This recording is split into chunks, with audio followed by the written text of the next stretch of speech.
I know. It's been a couple days, longer than it usually is. Honestly, I don't think I realized just how worn out I was after the last couple weeks. Really, after the last month, this World Cup has kind of worn me out. Just staying on top of content, checking the news, watching these games, working everything around it. It wore me out. So Sunday was extremely busy. Obviously, watching the final. We're going to talk about that because it's been a minute. But yesterday, I felt like I needed to recharge a bit yesterday. So that was what yesterday was. It's nice to just take a recharge day. I'm sure you guys know what I'm talking about. But one day only, we're back today with a Man United News Roundup, you guys. Ian is going to be jumping in. Dylan has got some doctor's appointments going on, so wishing him well. But we are talking all sorts of stuff today. We're talking left wingers, we're talking center backs, we're talking World Cup preseason friendlies, and more. So you guys make sure you hit that like button. Please make sure you subscribe to the video if you guys are new, or the channel. Sorry, we are on the road to 5K now. It feels weird to say that, but I'm gonna leave you with an intro, and I'll be back with you guys in a hot second.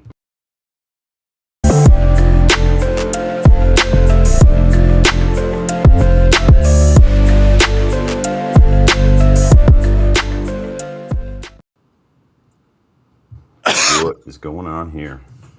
Ian, how are you, Yo, my yo, friend? yo. I'm good, mate. Good. A little bit tired, running around a bit today, but yeah, I'll get there. I'll get Yeah. in there. Yeah.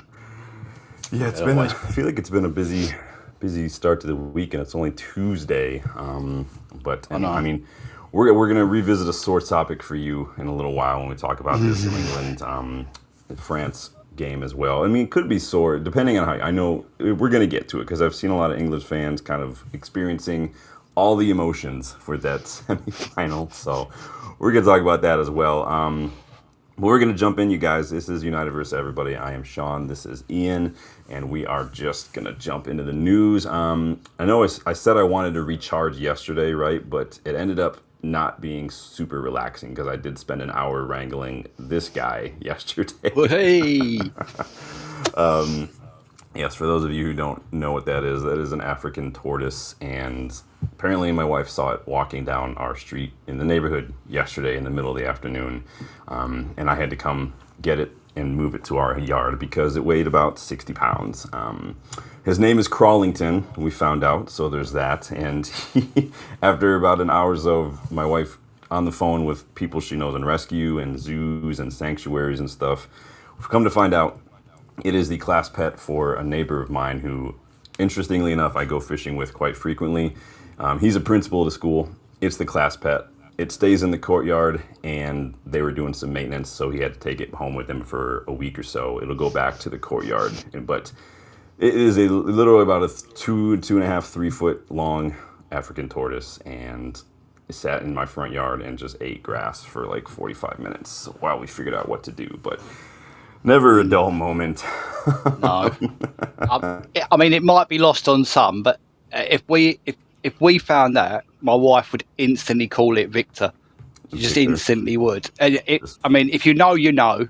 If Victor Mildrew is, I you have no know. idea who that is. Oh, One Foot in the Grave.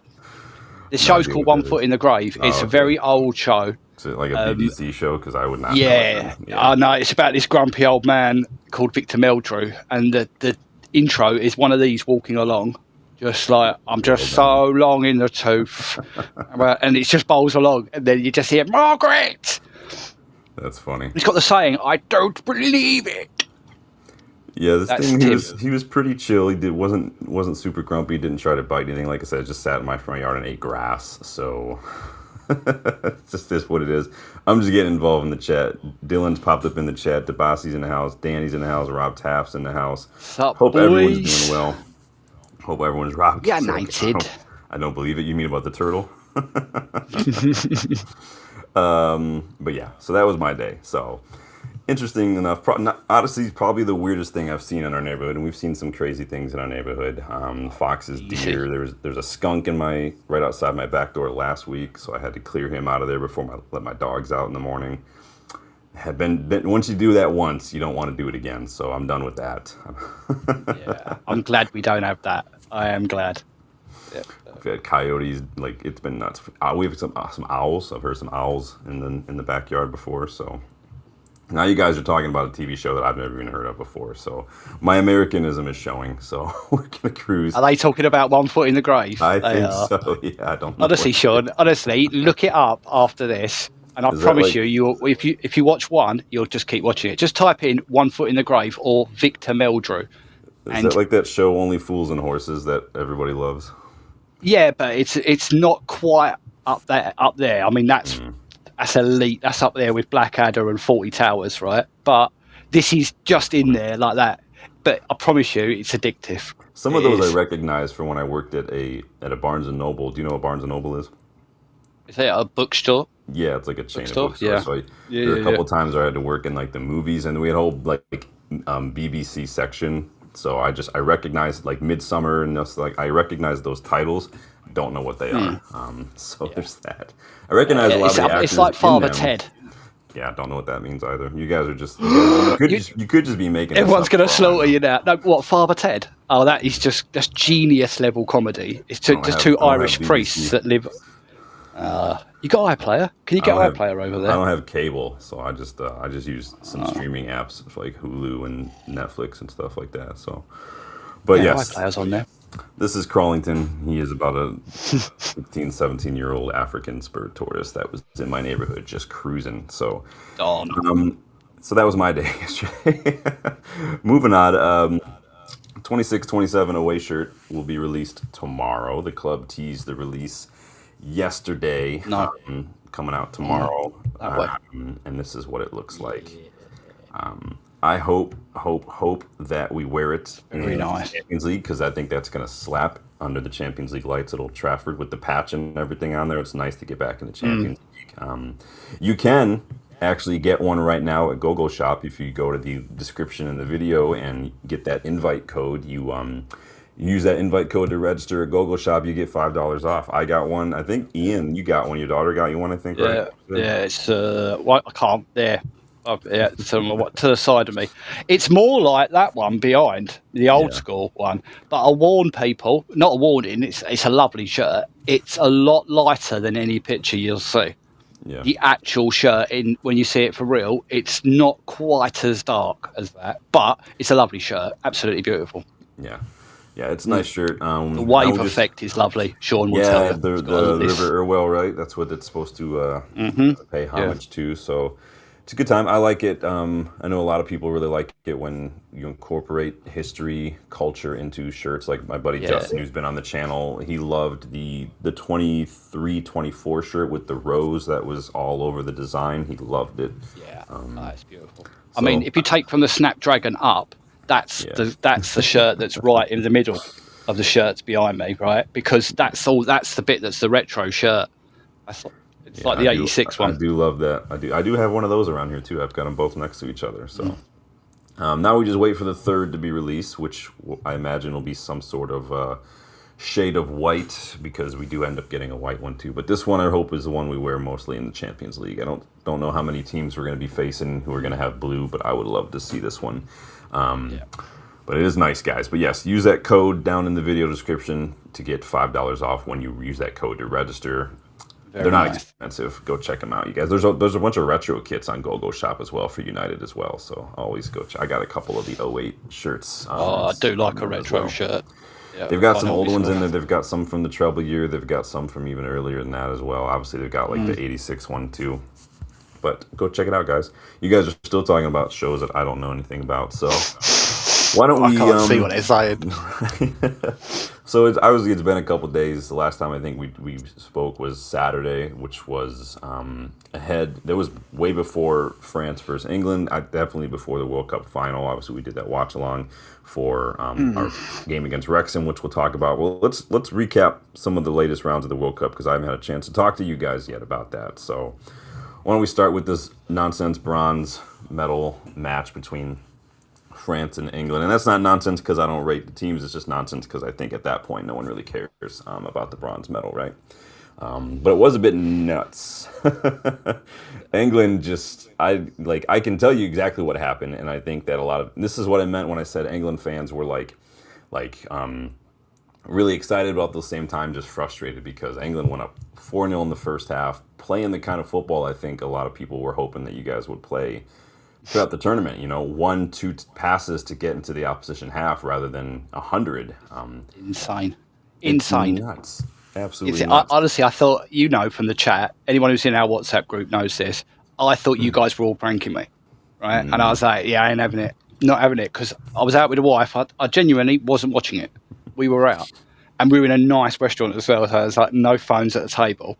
And I'm looking, and I've gone up to the bar, and I'm going to text back. And then, then another one went in, and I was like, and I looked across at some guy, and he went, and I was like, and by the end, I just gave up. I just got in trouble. I was like, I've got to look. Yeah, it was I mean, for the neutral, it was obviously, a 10-goal thriller. I mean, who doesn't enjoy a 10-goal thriller? The problem was this was if this would have been a semifinal or even a quarterfinal or the final, it would have been an absolute been one of the banger. But this was a pretty much dead rubber at this point. Yeah. Two things that annoyed me overall more than anything else. One, I think you just alluded to it. Where has this football been for the last 3 games? And two, I hate it because it's now people talking about, we'll give him the Euros and see what he does. No, I wanted him gone. I wanted us to get absolutely peppered and just chuck him away. And now they're not going to. This kind of sound like, Danny, don't let Thomas Tuchel let you hear you say that, but because we know he doesn't like when people question the mentality. This definitely felt like everybody just stopped caring. This felt like Thomas Tuchel stopped caring. This felt like the players were just kind of trying to score some goals. He started, a rotated front line especially and everything. 4-0 in the first half kind of says a lot. France came out of halftime a little bit of momentum. They pulled 3 back. It was 4-3 by about the 67th minute. It almost looked for a second like England were going to bottle it until... it's back to normal service, wasn't it? 10 minutes from the end. Until Malagusto pretty much handed you guys a pen, which Saka converted. Bellingham gave Saka the third to get his hat trick as well. 5-3 in stoppage time. And then Ousmane Dembele pulls back another goal in the 97th minute, which almost looked like the door was going to be open for France. Like, I was like, there's no way this is about to... Like, you go up 4-0 in the first half, and this is about to... Like, there's no way. Like, I was... Again, I can't imagine what the diehard England fans was going to, because, I was feeling a little bit of it. I have no skin in the game. But Jude Bellingham did Jude Bellingham things. Brilliant bit of individual skill, not for the first time this tournament, and you put one more on the board, make it 6-4. The only people who are going to care about Saka's hat trick in a bronze medal match will be Arsenal fans. Let's be honest. Yep. But you're an England fan. Tuesday. Yeah, you're an England fan, Ian. What was going on here? Were you kind of going? You weren't watching all of it live, right? But I've seen online in the chat both extremes: elation, frustration, happy with the goals, frustrated that this was the first time they see this. That's it. I couldn't really put it much better than that. Very angry.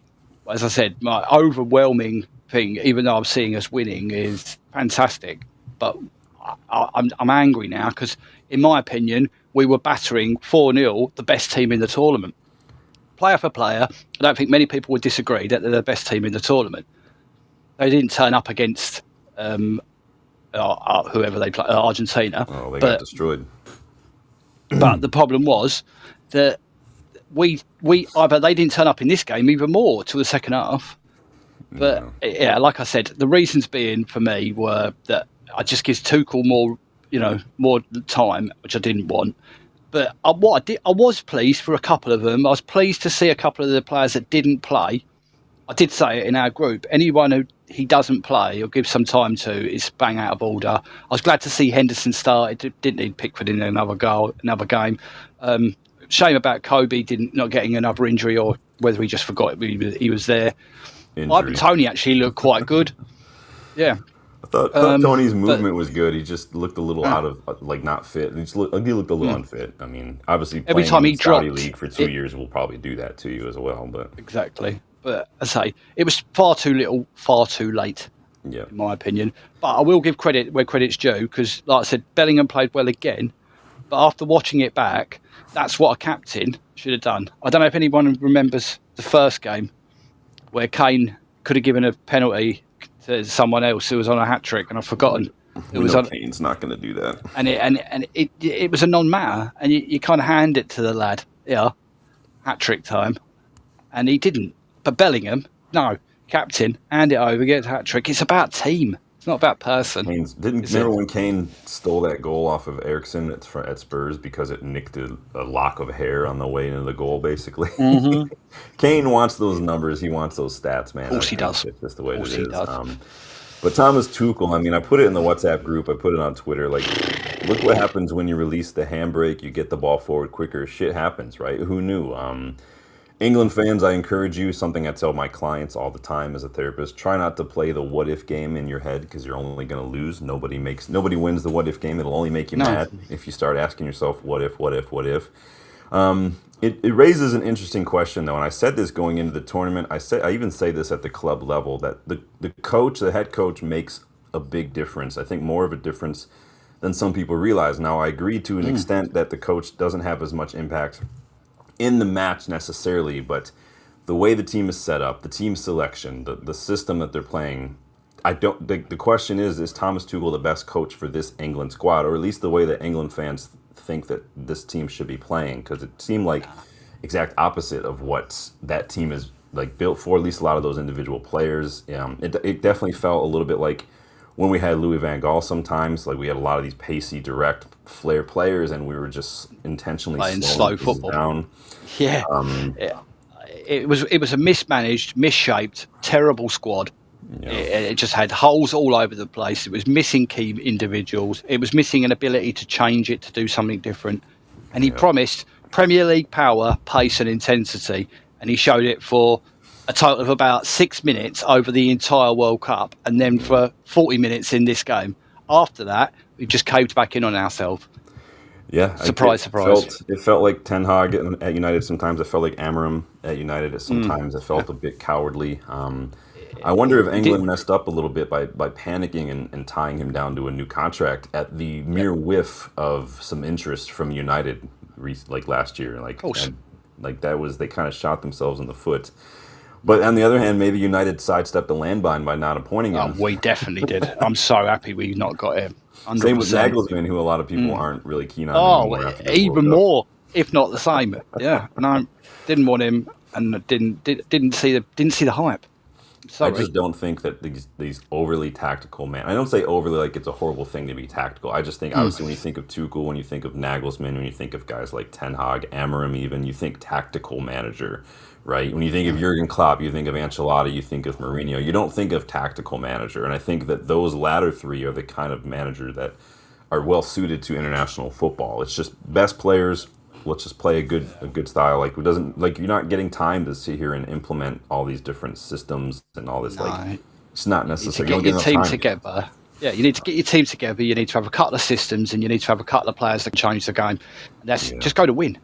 Try to win every game, because otherwise you're going home anyway, so it doesn't really matter. I'm sick and tired of it. The coaches like Tuchel and Nagelsmann are just, in my opinion, they're mid-level coaches, right? They're not bad coaches, but they're not good. And the main thing they both got in common is as soon as they make the step up to the top level, failed. And let's face it, it's like failing with Rangers or Celtic and being in the Scottish League. They went with Bayern. It's pretty much 95% they're going to win the league every year, and failed. Went to PSG where it's 99% they're going to win the league every year, and failed. And I mean, who wants that? I mean, Tuchel didn't just have a Champions League. He did beat Pep got a Champions League when he was at Chelsea. Tuchel's got quite a few trophies under his belt, to be fair. I don't have a personal problem with Tuchel. I just don't think he suits. I think he doesn't suit English football. I don't think he's styleless. Yeah. He's a lot of bluster and no action. There's an interesting chapter. There's this book behind me called Edge by Ben Littleton, and he interviewed Thomas Tuchel. So there's a whole chapter in there talking to Thomas Tuchel, which is interesting to hear Tuchel's kind of views on management and like marginal gains and finding advantages and stuff.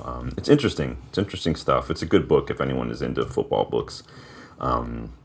But that was the nonsense bronze medal match. What about? Sorry, no offense to England fans, but it was nonsense. I don't think that the stats should count in this match. Like anything towards a golden boot, I don't think it should count. But it is what it is. But no, that was the bronze. What about the final? I've got some issues with this. Nothing to do with the actual time the ball was in play. Yeah, we're gonna get there because I'm not gonna lie. This was an absolute boring match, especially It's for a shorter. World Cup final. This was just one of the worst things I've ever seen in my life. It was the best defense of the whole tournament versus the best attack of the tournament, but man, were Argentina just shit. No shots, period, until extra time. No shots on target at all in this match for Argentina. 35% possession on average, less than half the completed passes of Spain as well, which was just nuts. It's just average position too of the Argentina squad was inside their own half. Spain's was all inside the Argentina half on average, which just shows you how this game was going. It was a bit chippy. Like I predicted it. Yeah. It was chippy, and obviously Enzo Fernandez saw a second yellow for a very late challenge, which up until that Karma. point was probably the most interesting part of the match, honestly. Yeah, it was a bit karma. Most I mean, we action. don't. I'm Oh, not it a was big fan of karma. Enzo Fernandez personally. It was a bad No. challenge. It wasn't like red worthy, but it's definitely second yellow worthy for sure. 100%. Spain had a goal chalked off for some weird nonsense in the box, but they did end up finding the back of the net through Ferran Torres. The match would end 1-0 to Spain, making this another 1-0 loss for Argentina in a World Cup final. Most of you predicted Spain would win in that poll I put out the other day, so you know, pat yourselves Viva on the back España! there. Yep. Spain ended It's this also the tournament. second time they've won the World Cup 1-0. Yeah, but they end Spain ended this tournament with just one goal conceded during the whole tournament, which was absolutely nuts. By the way, so now we get your Teenage thoughts. centre back as well. Yeah, because I've seen a lot of people saying football won. What do you guys make of that? No. I mean, the game, like I said, snooze fest on a different level. I mean, literally falling asleep. You having to go out, jump in the snow to wake yourself up or something. It was incredibly boring. Like Sean just said, when the Enzo got sent off, it was the most action in the entire game up to that point. Until after the final whistle blew. Yeah, but before this point, I've got a really big issue with where did they get the audacity to change the rules of football? The rules, What are you the talking about? proper. Right. Well, why? Why was there a longer half-time break in this game I've than got any thoughts. other game of I've got football thoughts ever? on that as well. I have as well. It starts with this and ends with Ola. But Yeah. that is a joke. It's not the Super Bowl. You don't get to have your halftime freaky, weird Madonna Bieber thing, which was almost so bad I couldn't look. I thought my TV was going to crack. It was that cringe, right? But how dare they? Where do they get off Well, not thinking only they that, can but the just match change the started fucking late, didn't it? rules? Yeah, 25 minutes for a halftime. Yeah. 25 minutes Yeah, it was. plus your it was hydration embarrassing. breaks. They were off the field for longer than they were on it. This is what happens when you let people who aren't associated with the sport kind of take over and make the decisions. I mean, and I am Somebody- American, so when I say that, you guys know how I feel. Like I don't like, Yeah. and I have got a whole rant planned for this. Let's chat about the final real quick first, and then we'll move Yeah. on to the World Cup in general here. But I mean, yeah, I mean, it was a disaster show for Argentina. Absolutely appalling. Like I said, a team put them up against a team that are better than them in every way, and they looked like they were rubbish. Average. Messi looked average. Did nothing. All of their weak and old midfield did nothing. Yeah, Messi And their was crying dropping goalkeeper deep well into his did own nothing. half just to get on the ball, try to Yeah, do something. which It was embarrassing. we all know when he does that, he's so ineffective. He just forget him. It's like when Elise did it for France. First two games he didn't do it, and he was really effective. As soon as he started doing it, non-effective. They were rubbish, and Spain dominated the game. So Dominated it. what does this help me understand? That you guys, like, I've seen Wayne, like somebody wasn't Rooney, it was somebody else. Somebody was saying like football won. What do you think that means when people are saying that about this final? Because the anti-team didn't win. You know, Argentina were an anti-sporting team. They don't give off any kind of like sportsmanship. I mean, you could be dying next to them and they'll still walk past you, walk over you. In fact, probably tread on you still to double check. They're disgusting cheaters. If it doesn't go their way, they cry and whine and moan. But every other second, they were trying to elbow, kick, punch, bite, spit on the Spanish players. Literally punch after the final whistle with Leandro Paredes. Yeah, don't even get me started on that. They should. I'm not joking when I honestly say I'm no hype here. They should be banned for life for that. I'm sorry, I don't care. Those players should never be allowed to play in any kind of professional sport ever again. It's a disgrace. That puts the whole game, the world's game, in the biggest game they're making out that the world will ever watch of football, right? All the eyes are on that, and that happens. Yeah, it's a bit and look who doesn't want to deal with that. Infantino quits as the FIFA head of FIFA today. Oh, did he really? Shocker. Yeah, because it's about to come out that they're massively corrupt and Argentina cheated. That's what's going to come out. We know they've been under investigation for about a year or so, right, for money laundering charges. We'll see what happens with that. I don't know what. Obviously they're it's a disgrace. It is what it is. Allegedly, yeah, of course. I didn't see that Infantino it's a disgrace. had resigned. Once the World Cup was done, I just stopped paying attention to international football again because it's international football. Yes, but the final itself was a disgrace, and the best team won, and I couldn't be happier that Spain won, and I think that's what they mean when football won. Interesting. Beautiful game didn't win. Kind of felt the same. Football in the beat anti-football. Right? Yeah, football beat anti-football. Yeah, exactly. That's what it reminds me of. Let's hope Leach's injury is not too serious. So. How are you feeling about Leach picking up an injury first half? I was gutted. I mean, all I saw on Rob, you can get message when you get a WhatsApp notification. You can just see the first couple of words, and it's something about injury, and I was just like, "Oh no, please!" Yeah, it's not fair. Why? Well, he has played a lot of this tournament. He's been heavily involved. He's been probably, in many different organizations, many different social media, whatever. He's been in the team of the tournament for a lot of people as well. He's had a really good tournament. And we know that he's an excellent center back when he's fit. He was walking around just fine. He was jumping around, doing whatever on the touchline in the dugout. So, or hopefully maybe he just felt a little something in the hamstring or something. We'll see. It's possible. I've not heard anything over the top like he's out for 10 months or something. If it's anything longer than if he's going to miss the entirety of preseason, for me, you guys know, I'm already kind of getting a little bit over Licha with the injuries. I love Licha to death. Oh, massively. And I don't blame players for injuries, but the facts are what they are. If you can't stay fit, you can't stay fit. You guys know, in the first rebuild that Dylan and I did, I went for Van Hecke. In the last one that you, Ian, and me, Dylan did, I opted for Lacroix as well because we need a defender. We need a defender. We do. So also, the question that's coming up today with Martinez as well, Sean, is the fact that they're now talking about whether they extend his contract. He's only got this year plus one. Well, we always activate that extra one too, but he's kind of getting to that Harry Amos where I just need you to stay fit for one season. And if Luke Shaw can stay fit for a season, come on, all you gotta do is beat Luke Shaw, and that's not hard to do when it comes to staying fit. Let's be honest. Exactly. I mean, I'm not happy that we can't sell him, but you can't sell someone who's unfit. That's just a fact. But if they think about giving him a new contract, they're making a rod for their own back because all this good work they're doing, trying to move players and take hits to be the better club and the moral high ground. If we give someone who's been injured every season since he signed his contract and has an injury, reoccurring injury, we're knobs. Because he's not going to sign it on like Maguire on a reduced rate either. He's going to want an increase on his money. What did we sign him for? Let me see real quick. I can't remember now.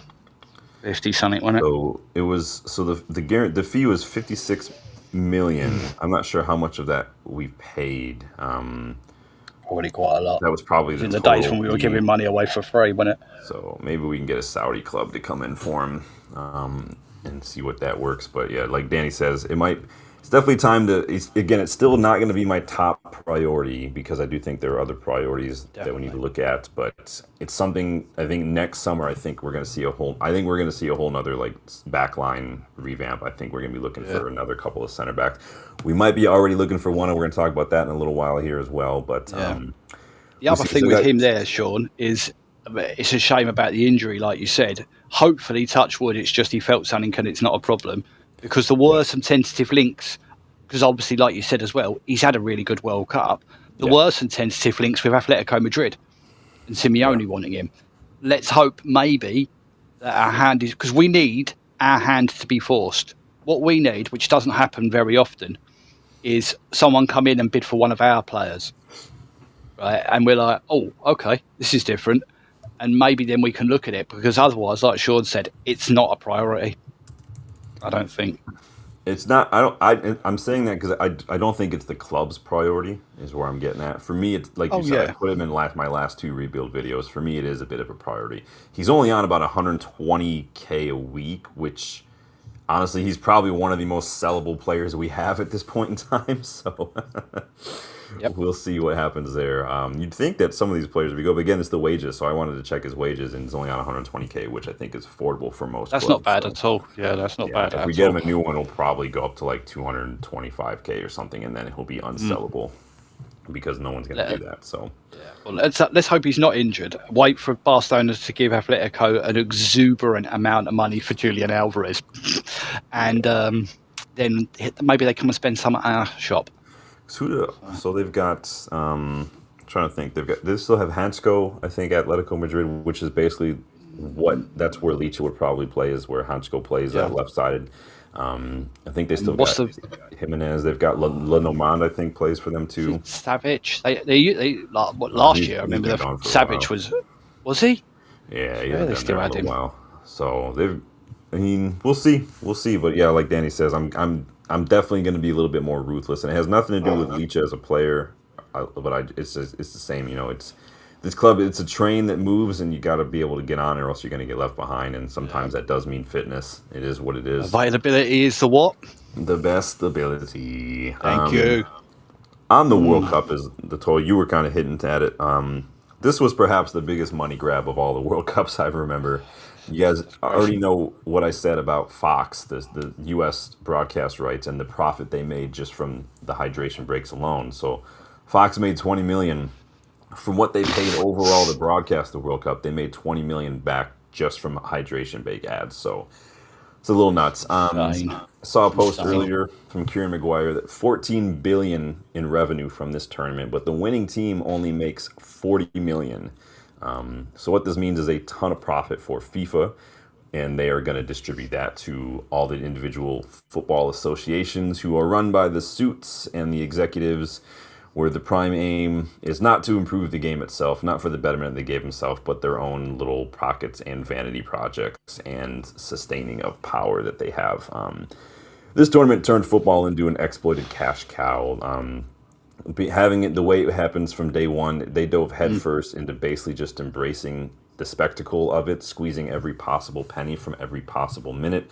Like you said, like why is this match? Why is halftime longer? According to like FIFA regulations, that's not allowed, right? Why is it starting late? That's also not allowed. Yeah, I looked up any other times that sort of happened, and the only other times they've had longer than that official break is if there's been a medical emergency, a severe weather, so like the referee stopping the game, or something serious has happened, like the power's gone out or something in the middle of the night game. Well, we had to make room for that Otherwise, speech from Tom Cruise. That's why it started late. That was super important well, to start yeah. the whole freaking thing. Why is Donald Trump awkwardly standing on the podium while Spain are celebrating and lifting their trophy? He's just standing there, like he doesn't have any clue where he is. Like, what is happening? I thought I was expecting him to go over and do like they photo bomb like the Oscars, didn't it, and get the Spanish player so he can put it on his Twitter, because he's on Twitter more than he's in the White House. I'll tell you that. I'm gonna get demonetized now for Trump dancing. It's all right. I Might mean, get I'm an sponsored. American, right? But like, this was a soulless, cringy circus from the off, and I'm glad to see the back of it. I'm done with it. I actually thought of all the games and the structure, and once I got used to the way the games were laid out, I thought you guys actually put the World Cup on well. I didn't hear about any trouble. All you hear about was the fun places where the fans have been drinking out, the places full of beer. And then next thing you know, we've got a final with an all-out brawl. And if that happens anywhere else, Yeah. Paredes is in jail right now. Like right this minute, he would be locked away. I mean, he's got to be 33, 34. He's probably not really caring too much about being banned from any sort of international football, because he's probably done at international level. But they should carry this over into club football. It should be Argentina that's banned.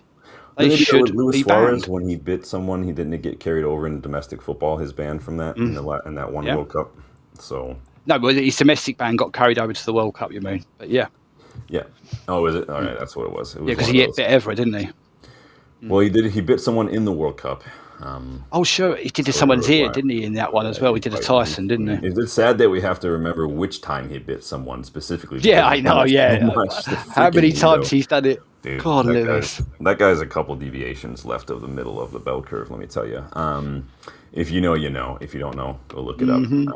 At least FIFA's using the money to help clubs a tiny, tiny bit. So if you remember, ahead of the World Cup, we talked about FIFA's club protection program. Injury. So not only does that program cover the wages if they're injured, so Manuel Ugarte's basically his entire year salary is going to be covered by FIFA because he picked up a ligament injury early on for Uruguay. But again, like we said, the program... I'm not celebrating the injury, sorry. No, I don't celebrate the money. No, I wasn't doing that. I said it with the wrong time. You were saying about... Sorry, carry on. No, so we're getting covered for that because of injury duty. But also, the other side of that is it pays clubs a small amount for every player that they have at the tournament every day they're there. And so the top earners from that side of the program have been announced. And we are the 8th most paid club from the FIFA club protection program. City made the most, about $4.5 million. It's in dollars on this table. Barcelona, Bayern. So obviously the big clubs are going to have the best players. Interesting enough, Crystal Palace are in 7th ahead of us. I'm trying to think of who they had. Sarr, Mateta, trying to think. Lacroix, Henderson. Oh yeah, I forgot about him. Well, the other centre back is the Norwegian lad. What's his face? Yeah, I know who you're talking about. Who else did they have? They had someone else. Strand Larsen. They got quite a few. So the right back. We made a couple. Muñez as well. Actually, half their started 11.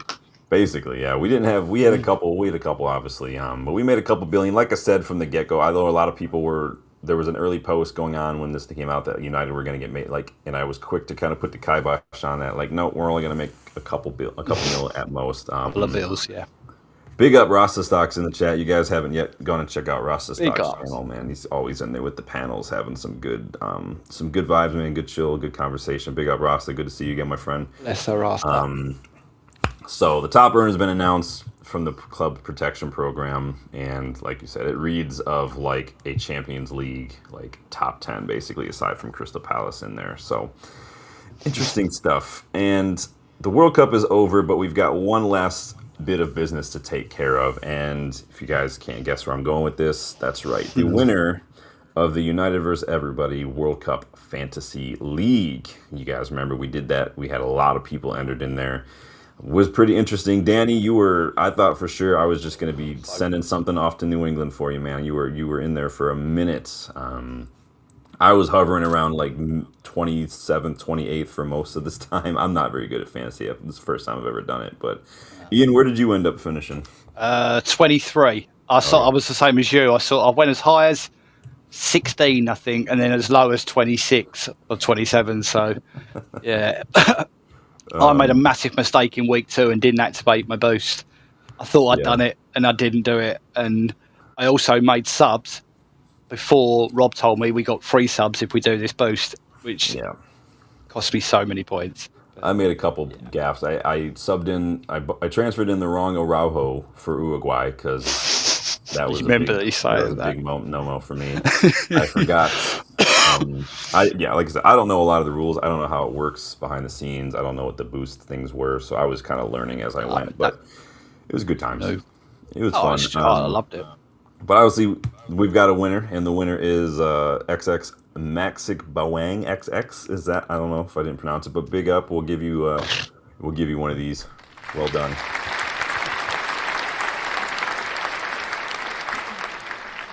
As you can see, it was pretty tight. Won by 2 points total. I mean, look at the second guy's points for the last day. How does he get that many points and lose by 3? You'd be devastated, and I mean devastated. You scored 102. He scored nearly 30 above everyone, and still didn't win it. Got to be in it to win it. It came down to the last day, as Rob Taff was telling us. So big up the winner, Maxic Boang.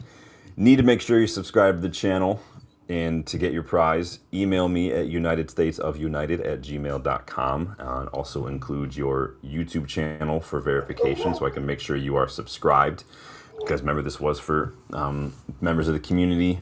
And then obviously, once we do all that, I'll need a name, address, what size shirt you want for the new 26-27 Manchester United home shirt. I promise that to the winner. So make sure you get in touch, and hopefully we'll hear back from you. But congratulations to the winner. Thank you for everyone who participated. Mate. And it was fun times. Did you have fun doing that, Ian? I did, I must say, yeah. So some of the time it was a bit more engaging because you're having to constantly evolve your team up. Sometimes with the Premier League one, I can lose a bit of focus if I'm busy with life. But that one, you had to keep you on your toes a lot as well. So, yeah, it was. I did it. And they say the boosts are new as well. So they're not normally something that you have in normal fantasy like Premier League. It's just not. It's just points. But that was that was really good. I thoroughly enjoyed it, and I know everyone in our chat because like as soon as there was a week change or something happening, Rob was in there with the squads out, reminding people, "You got to do this, you got to do that." And I know all of us for doing that too, and not only just doing it, but just like you're saying, just but getting involved, making sure everybody was on top of it. Because it'd be very easy for him to just say, "Nope, you guys are on your own. I'm gonna go figure it out." I think he just enjoys doing it. He likes it to stay competitive. He likes everybody to be doing the best they can, and that's good. I respect that. So, most importantly, I do appreciate Rob for taking charge of that. I'll tell you, mate, you could not have said that as like Rob saying it himself. I'm telling you now, like almost those words. That's exactly what he wants. He wants it to be fun, enjoyable, but he wants it to be competitive. Yeah, exactly. I'm telling you, exactly. Yeah, congratulations to everyone. So big up everyone for doing that. I know there was some talk in the WhatsApp group about doing one for the Premier League. If that's something you guys would want to do, let me know in the chat. It's not something that I will probably be great at, but if it's something you do, Rob can maybe take charge, or if someone else wants to. I've never this was the first time I've done anything fantasy sports related, so it's gonna be interesting. I think you'll find with the Premier League one, Sean, it's a little bit of a slower pace, so you haven't got to panic and do things.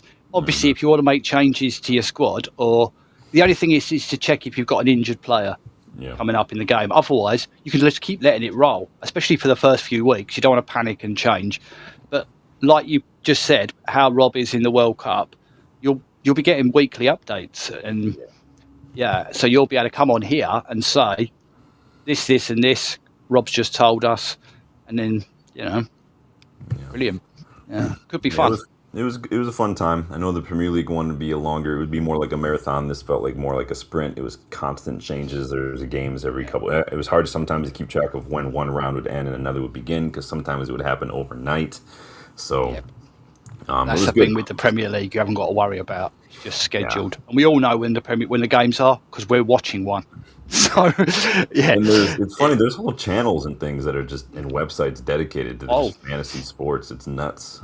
Fantasy Premier League, everything, man. It's crazy. I mean, there's fantasy for everything. I feel like it's crazy. Oh, absolutely. I mean, you hear constantly. There's always being advertised the sports apps where you guys have got DraftKings, and they can literally it's hockey draft, college draft. That's the thing with you guys. We're just touching the tip out here in England.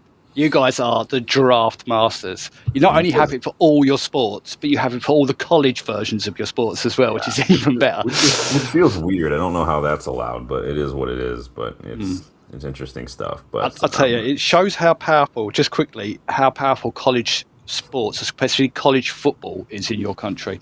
Because did you see what EA? Did you see the thing that happened? They kicked off all the fans of the college football game. They put something in there where it was pay to win and not play to win. And within 2 days of it being released, EA took it down and changed it because they threatened to boycott it. That's how important the college football is out there. So. Interesting. Yeah, I don't follow college football. I'm not really, like I've said, I'm not really a sports guy. It's literally just football for me. So, I just it's the commercials. I can't do. There's just too many commercials in all these other sports. I just lose my interest real quickly. So it's nice to just watch the football. And usually you get a break in the summer, except this World Cup obviously threw a big spanner in the works for trying to take a break. Usually I'm not this busy with the channel in the summer because there's not much to talk about, but. We all know the biggest game of the weekend, the most important game of the weekend was Manchester United's first preseason friendly of the summer. That was the most important Obviously, game this weekend. Um, clearly. we did play Wrexham in Finland at Helsinki, right? Now we did a Hmm. watch along for this one, so I'm not gonna go over it to death. You know, a lot of people were involved in that watch along. A lot of new faces as well. It was a great show. I had a Yeah, blast doing it. fantastic. Yeah, New signing Andre Santos started in midfield. Loads of first team players in the starting 11 as well, but it was those first team players that conceded the only goal in the match. A bit sloppy from the first teamers. Their first teamers mm, played like experienced first team football players who knew that this wasn't really a meaningful Owen. match whatsoever. Yeah, They were kind of sloppy, little. I mean, obviously, I think Wrexham had played another match or two before this, so they were well up for it. They obviously had a bit of an absolutely. axe to grind because they're the underdogs here. They probably don't like us. We did injure one of their star players a couple of years ago in a friendly in preseason. So the goal was sloppy. Maguire It did was. not put enough pressure on the ball. Fizzed across the face of goal. Aiden Heaven just largely at fault for just completely falling asleep, losing track of his runner at the back stick, who just No, put Luke it home. Shaw was completely out of position as well. Just Yeah, no one there. it was not a good goal to concede. Sloppy goal to Yeah. concede. Reminded me of those goals we conceded that first season under Ten Hag with Onono in goal, like Champions League goals. Remember all those simple cutbacks and stuff we were conceding? Yeah. Just Just switching simple, off. yeah, Yeah, just schoolboy basics. stuff. Yeah. Very, Carrick very. changed the entire 11 for the second half, bringing on pretty much 11 academy players. It basically was our under 21s versus Wrexham's first team for the second half. But honest to Much God, better. you know, the youngsters looked better. They were up for it. They created more chances. I thought Amos, Vitek, Shea Lacey all looked really, really good. Wheatley, too, was getting Delaney into played good well, I thought. positions. Nearly had a goal, Yes. Wheatley, as well. So Yes. youngsters look good. Honestly, his finishing may be inconsistent, but even yesterday, Wheatley looked a better striker than Joshua Zirkzee. Just naturally more of a striker, honest to God. Yeah, I don't even know why we bother. We've said it time and time and time again on this channel, time and time, and he just again just embarrassed himself. It's Yeah, like you're not even trying, mate. You're not. it's Just go away. and maybe we're It's reading too shocking. much into it, right? Because it is the preseason friendly, and I'm not trying to read too much into it, but I can only assess what I see, right? And what I You got saw to from the try. youngsters was a lot better, and it is even You got to Wrexham. He try. looked up for it. Yeah, he looked a little sloppy. He doesn't look comfortable and natural in and around the box where a striker should be. He didn't know. He was like he doesn't know where things are. He doesn't know where he is. His spatial awareness in that when he's like the final piece of the situation of the attack, right? He doesn't look comfortable when he's collecting the ball maybe deeper in his own half, where he's got space to turn, space to run. He looks way more comfortable. And so I'm like, are you really just a box to box midfielder with a striker's build? Like I He don't just get it. can't play any pressure. As soon as there's pressure on him to do anything, he's like a deck of cards in the wind. So, I just don't know what he's supposed to be on. We're going to talk a little bit more about Xerxes later on because we got some rumors on Xerxes. the But only thing he's good at is being bad. it's like I don't. He's just not a striker. Like No. there's a He place doesn't have for a him. single redeeming quality. Like He's none. good. He's good on the ball with the ball at his feet. Like he's got a bit of techers. He's nutmegged quite a few opponents that we've played. He just. I just don't get what he's supposed to be. Like he doesn't score goals. He doesn't really. He's just not a goal scorer. I don't know. He's not a striker. But I just. If he's not a striker, then I don't know what he's supposed to be. Honestly, I really don't know what the. I've said it hundreds of times on this channel. I don't know what the plan was when we signed Xerxes. Like I just don't get it. It was a panic. It wasn't a plan. It was a panic. It was an Maybe absolute panic. as a 10, but like a 10 who's just a conduit from getting the ball from midfield to the attack. But even then, like, does he have a good pass on him? Because I didn't see any good passes on over the weekend. No, none at all. So I mean, he doesn't. He's a broken watch. He might be right twice a day, but the rest of the time it's useless. I had high hopes when he scored in his debut against Fulham. It was the winner, wasn't it? That first season. It was the first match of the season, and he comes on, he scores, got the little machine gun celebration. We're like, all right, let's go. And then none of just, no. None of the stuff that we were sold on, this getting the ball, going past people, using his big frame, turning, good touch in the box and a finish, none of it. I haven't seen a single time he's done it once. He doesn't use his frame whatsoever. So, yeah, no, please go. Useless. We'll talk about him a little bit later on when we talk about some odds and ends because he could be heading for the exit door. But one player who is, if that's an exit door, it's a revolving door because we've got one player coming in to the squad. Already been announced, all that stuff. You guys know who I'm talking about if you saw the thumbnail. You know where I'm going with this, because we did speak during that watch along. Obviously, I started the watch along a little early, as I usually do, to touch upon some news and stuff. We did talk about Spurs youngster Tynan Thompson. He's a left winger for their academy. Was linked to a United, just tentatively linked when we did that watch along, but then literally a couple days later, and we have officially signed him. And he's already at Carrington training with the first team alongside JJ Gabriel this week. So. Someone said there was reports if he, depending on his fitness over the next day or so, he may even be flown out to join the squad. Yeah, I think you could very easily see. I think I saw JJ was going to join them for sure. But this guy's already hitting the pitch. He's already got the colors on. He's already doing everything. I haven't seen his number yet. If anyone's seen his number, let me know because that could give us an indication if he's kind of seen as someone to integrate, kind of like Aiden Heaven. But I haven't seen his number yet. I've seen him wearing the shirt. He's just got Thompson, but he's in the first team locker room, sitting there doing that sort of. Looks like he's doing that type of tour. But yeah, I mean, he looks focused. Yeah, I'm hearing good things. He's already at Carrington. I spoke a little bit about him during the watch along, but some of you guys weren't there. So he's basically he split his time last season between Spurs' under 18s and the under 21s. He spent most of the first half of the season with the under 18s, and then he kind of promoted to the under 21s, where he spent pretty much the second half of the season. Very, very fast, very strong, like good, strong, athletic build. Very good on the ball, very skillful, both dribbling and just passing. He's very direct, takes on his defenders, gets vertical, doesn't want to dally on the ball.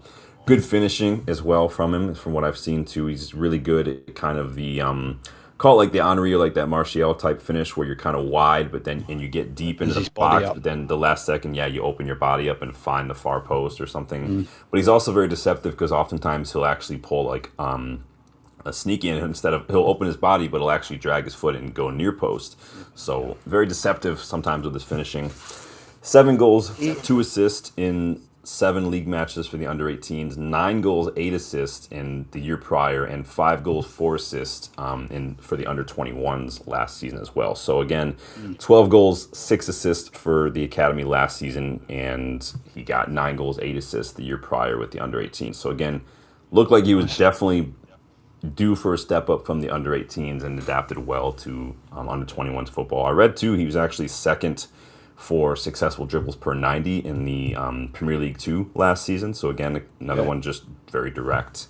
If you want to see a bit of him as well, if you haven't, he played in the away fixture against our under 18s this season for Spurs. Okay. So yeah, and played well. Is that the one where Diego Leon went on that solo run and scored that goal? Yes. Yeah. But he gave Halafu a real tough time. Yeah, tough time. I vaguely remember that one. And if you watch any of that Halafu at the 18s, not many people give him a tough time pace-wise down that flank. And yeah, this kid, Halafu's but he good. comes in, he goes in and out. Yeah. If I can explain him like, okay, he's only young and I've only seen a little bit, but a technique to dribbling, everyone has a sort of semi-style. If I could relate it to the very way that Robin used to dribble with the ball, like it almost looked like it doesn't go more than this far from his foot at any point, but he can shift direction very quickly with the Stephen footwork, and that I like. Close, quick, and like Sean said, he looks very direct, and it's something we don't necessarily have, but one for you guys will like. He does like to cross the ball. Yeah. So he's a good player. Like Danny says, I'm not sure if he's a first team signing. He definitely feels like an Aiden Heaven type signing. I think Dylan put that earlier in the chat as well.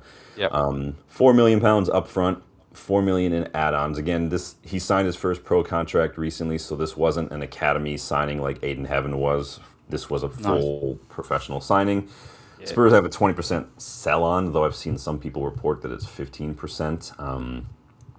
I've read that it's either from Whitwell, Salt, or Ornstein, or whoever, that he will get opportunities probably during preseason to make a case for maybe getting first-team minutes.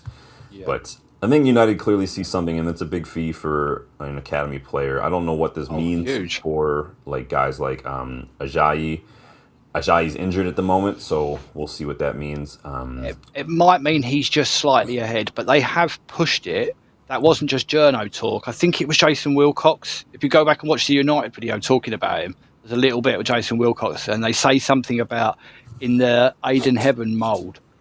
Yeah. And Aiden Heaven was bought to supplement the first team from the reserves.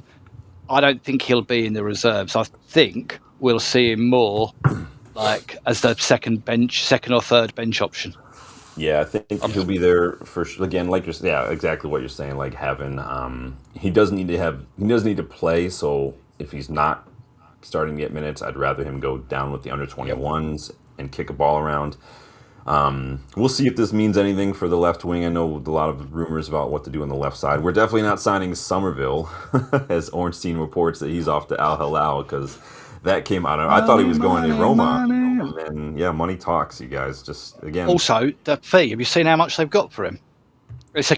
I don't know. Whoever's in charge at West Ham, we need him to sell. Can we nick him and he can sell some about 68 million, going up to nearly 80. 68 million. Yeah, it's nuts. Obviously, they've overpaid vastly just to do all the other clubs out of the water.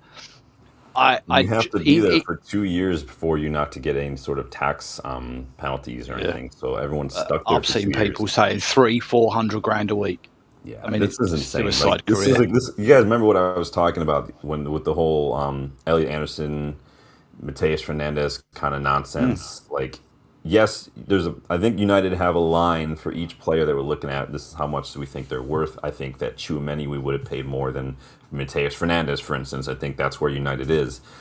But again, when you've got clubs like City who were like, let's give Elliot Anderson $300K a week. Like, what can you do? Like with Al Hilal, again, it just shows you like. Again, I'm not trying to judge Somerville. It is what it is. I think a lot of us would be hard pressed to say that we would do anything different if somebody would come in and give us a lot of money. I mean, unless you're Bruno Fernandes, for instance, who was like, "No, I'm good. I'll stay here and play at United." But I mean, moving your whole family when you've got little children to a country like when I say like that, I'm not trying to be down on it, but move it to a country like that, which is completely different to living anywhere in Europe where he's lived before. Yeah, that is a big thing. If you're talking about you've got kids in their 20s and you're established with your wife, then maybe a bit easier. But more than likely nowadays, you can fly anywhere. Like these players, some of the families like aren't there like with the players necessarily. Like James Featherstone, the agent that we've spoken to, like he represents Chris Smalling too, and Chris Smalling is playing in Qatar, and his family is not with him in Qatar now. Some of that did have to do with the situation back in the winter with what was going on in the Middle East, but not everyone does. Sometimes it's players are just gone for a couple months and then they come home. You look at Ronaldo in between games. I never see him posting in his Dubai apartment. Or in his Saudi apartment, he's always in another part of the world. So he just flies in and out to play, basically. Yeah, basically that. This is what I've said. Like the Saudi League is nonsense, you guys. It's basically just Sunday show League. up to do. It's basically like doing you're almost just an ambassador at that point. You're just showing up and making an appearance. You're getting a paycheck, and then you're gone. It's a sports washing, hollow joke of a novelty league that's literally just there to try to just add legitimacy. Yeah, like you said, 2 years, no tax. He'll set his family up for life. He'll come back to the Premier League then. He's only 23, so. Or they just throw another contract at him, like we did with Ruben Neves or something, who I really thought could be a good little pickup for us this summer, but that didn't end up happening. I wanted him back in January, Ruben Neves. I thought he would have been perfect, but what are you going to do? No. Money talks. Like I said, there's no loyalty in football, just loyalty to green, you guys. Like the only loyalty you're going to get is loyalty to money and fan loyalty. That's it. Mm-hmm. I mean, sorry to say, that's just is what it is. So that's why that's green and gold, though, Sean. I'll get it right in a minute. You know what I mean? It's a colour of greed. Yeah, it just and it simply is. You don't get it, man. Greed. Like people think that players are loyal. Look at how many La Liga clubs Ronaldo played for. Like Pirlo played for pretty much every major Italian club. Like managers, how many Premier League clubs He alone threw has that Jose out the window, Mourinho Pirlo. managed? How many Rafa Benitez has managed Liverpool and Everton? Like there's no loyalty in the sport, you guys. Just if you There's have certain clubs that don't do business with each other, but loyalty between players is a bygone era. It's gone. It's finished. It and I doesn't don't blame exist them. anymore. People look out for No, themselves. It's just I get it. no, They've that, got families. They've got self interest. yeah. It is what it is. But When I say greed as well, I'm just talking in the overwhelming fact. I yeah. totally agree with what Sean's saying. If I turn around to my wife and I can get 150 grand playing for them, but they'll give me 400, and she'll go, "Packing your bag. What you doing? Packing your bag. Bye." You can buy new stuff. I don't even need to pack a bag. Just get over there. Get an Uber. Fine. Yeah. So, but it's life changing money, and your careers are short. These aren't, these isn't going to be. You aren't going to be a footballer for 50 years. So You just wonder though, because there are players like John Duran went over there from how much is enough Villa money? for when he was 20 years old and didn't last maybe half a year before he was I think went to like Fenerbahce. I've read somebody might be picking him up this summer. I don't remember who it was though. Some Premier League club, I think. I don't remember now. It's just I've just not heard any good things. I mean, places like Dubai might be all right to go on holiday for a week. So, but living there is a different kettle of fish. I always say that the grass is greener where you water it. So, as I say, my wife says, how much money is enough money? Yeah. I mean, to change everything and your morals and stuff like that. I mean, if you want to get disgusted, go look at the latest contract terms for Cristiano Ronaldo at Al Nassr. That thing is though with Ronaldo, the only thing I can say when you're justifying a Ronaldo contract is how much money he makes you. Yeah, there's a big difference between footballers getting. I mean, Elliot Anderson's going to get 300 plus grand a week. He ain't generating nowhere near millions. Ronaldo generates 10 times for your club what you pay him. Simple as. Without him, you can forget it. It just goes down like that. So you pay him what it's worth, sure. It'll be interesting to see what happens at City, though, even with Anderson, even if they get Buwadi or something. Because, again, at the end of the day, Maresca is the guy in charge now, not Pep. So we'll see what happens. With Rodri's resurgence, I think they're going to do the Buwadi and let him stay. Because it's gone real quiet on that. Yeah. And it's funny, no one cares if it goes quiet when it's City or Liverpool. No one really cares. Oh, no. When it's United, it's tactical. For a week. When it's United, we're losing our nerve. Yeah. Yes. Yeah. When you're big, you're big. Speaking of left wingers, what do y'all make of the Marcus Rashford situation that we've got going on here? Let me lay out. Let me get Ian's thoughts. Let me lay out what's going on here because for those of you who might be living under a rock. So, spent the last year and a half out on loan. Was at Aston Villa, then he was at Barcelona. Scored a buttload of goals for Barcelona. Looked really, really good for them. Lo and behold, Barcelona did not end up taking up the option to buy him for like 26, 27 million, and instead opted to spend big on Anthony Gordon and Karim Adeyemi, who is also basically the same exact player as Marcus Rashford, if we're being honest with each other. Yep, just younger. There's also a 40 million release clause that expired last week, and nobody else was interested in taking up that option now. So now if people want to buy him, they've got to negotiate. 2 years left on his contract at United, $300K a week, $10 million a year in salary. Wonder why nobody wants him. Reportedly, he's open to being reintegrated into the squad. The club and Michael Carrick are reportedly open to reintegrating him into the squad. Simon Stone reported something yesterday, I think, that apparently things are different now because Ruben Amorim is no longer here. I actually replied to Simon Stone that I could not care less about Marcus Rashford's relationship with Ruben Amorim. I care more about his poor attitude, his disgraceful lack of effort on the pitch, and the disrespectful way in which he orchestrated his exit in the first place are what matter more to me, not how he gets on with his manager. I don't care if he was mad at Matt Amorim. His behavior disrespected the fans, it disrespected the club. It's interesting. What do you guys make of Marcus Rashford, man? I mean, just on that point there, with the disrespect, it's his like farewell, like he was giving an Oscar speech. Yeah. Well, he said goodbye and thanks for everything and the dreams and that. Well, where's the speech for him coming back then? Because we didn't invite him back. Where's the speech? We're forced to take you, mate. we're forced to take you. It's like a courtesy ride. Now, I want an I've got apology. I don't something. care about a speech. I don't need a Yeah, statement. I don't need anything. I just like you need to apologize for what happened. exactly. But I've got a very different.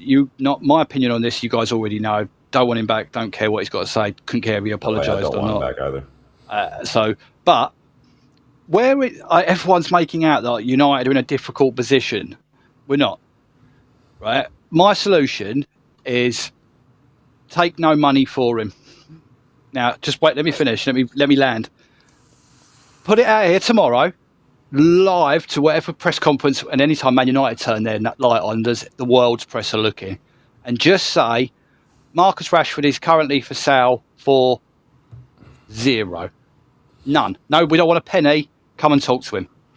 Now, because it's not just the 25 million that we reportedly want, but like Sean's pointed out, it's his 350 or 325 grand a week, 35 million in his remaining contract. So we want 25 for him and nobody will pay it because they can't afford to pay that and his wages. So let's save ourselves the hassle of getting him back, integrating him back into our already good, more harmonious squad since he's been gone, and save ourselves the 30 million in near wages and come out of it 10 million up. Because if we take no money for him now and get him gone, we save ourselves 10 million quid. Because next year, no one's going to take him then, because the year after that, he's free. So he ain't signing a new deal. We ain't offering him a new deal. So let's cut our losses. Tell the world he's not worth anything. We don't want a penny. And then let him go. I imagine there's probably some rules involved with making those kind of public statements. You probably start crossing the line into slander or defamatory. No, because surely we can put a valuation on our player whatever we want. No, you can do that. I think you can. A lot of the other statements you probably can't make. You could definitely. No, I'm not saying they're going to say. I mean, it's not gonna. I mean, obviously, at the end of the day, no club is ever going to come out and say, "Hey, we'll take nothing for this player." You don't even like clubs rarely even like. That's another thing I don't get with some fans is why they want clubs to make these statements all the time. Like clubs make statements and show their cards when it comes to transfers. Clubs. At the end of the day, the club is a business for the people in charge, and I don't like it looking at it that way. But again, it's just the way it is, and they're going to get something for him. Like, it just is what it is. But the problem, I don't even know if the problem let's just ask for a couple of million then. Well, it must be, because we might. Who's looking at him? But my point is like there are clubs who are paying ridiculous wages to players who are worse than Rashford. And so my point is it can't just be wages.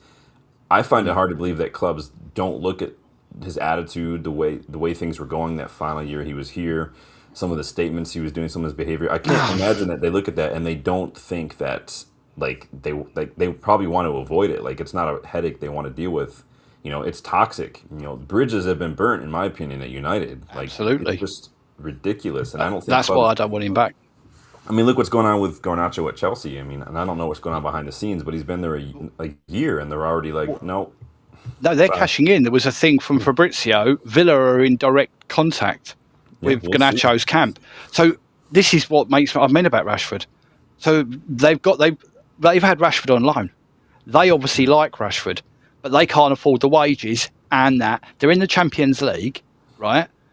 So, but they obviously must have spoken to him, and he's not willing to negotiate. We're not willing to negotiate, which is why I think we should have just said to Villa, give us a couple of mil, and you could just put the rest towards the wages, or offer to pay his wages just to get him gone.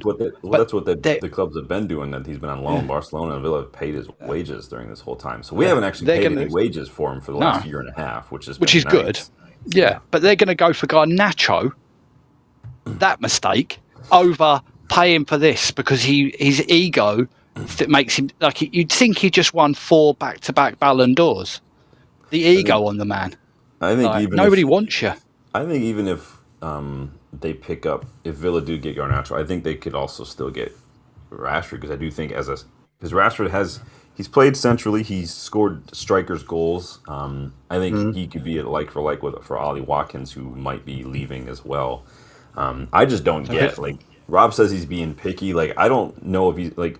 It's one thing to be picky, but nobody took up Barcelona didn't take up 26 million to buy him. Nobody took up a 40 million release clause to get him. Like, He could be a Yeah. back. Like, where's he going to go? He could be a backup for Luis Diaz at Bayern Munich. He could maybe go to the Saudi League, MLS. I think he should go to Villa. I think that's the best club suited I for did. him. I was hoping Spurs might throw some money at him because they can't get Savinho. It's Yeah, just but Spurs aren't in nothing. Europe. I mean, I imagine he wants to No. play in Champions League. Spurs are Um, nowhere in Europe. Apparently, they were trying to indicate that Jose might bid for him to annoy the Barcelona fans. I'm like, that's not how football works. You absolute Jose's not the mutant. one making the decision, though. That's Florentino Yeah. Perez out there. Joe. I mean, they've got a lot of players there. It's He's not gonna go to Madrid because he's not gonna. He's like, is he gonna start over Vinicius Junior? No. no. No. It's the ego on him. It's the ego on everyone else as well. Like, oh, there's only about 4 clubs he'd play for. Oh, really? Oh, well, shame none of them want him. Yeah, I just So, don't get this at all. but I'm very worried. Just send him to Arsenal. Just let them deal with it. Yeah. That's what I mean. I think Ineos need to make a decision and make a stand, because also the thing is they're talking about these wage bills and not players like this. They're not sitting him on the bench for 325 grand a week. I can tell you right now, they're not, and that means they'll force Carrick to play him. That means Dorgu or Cunha don't play. Ineos are the ones that backed Amram to get rid of him. So why would they bring him back? That would make them look stupid too.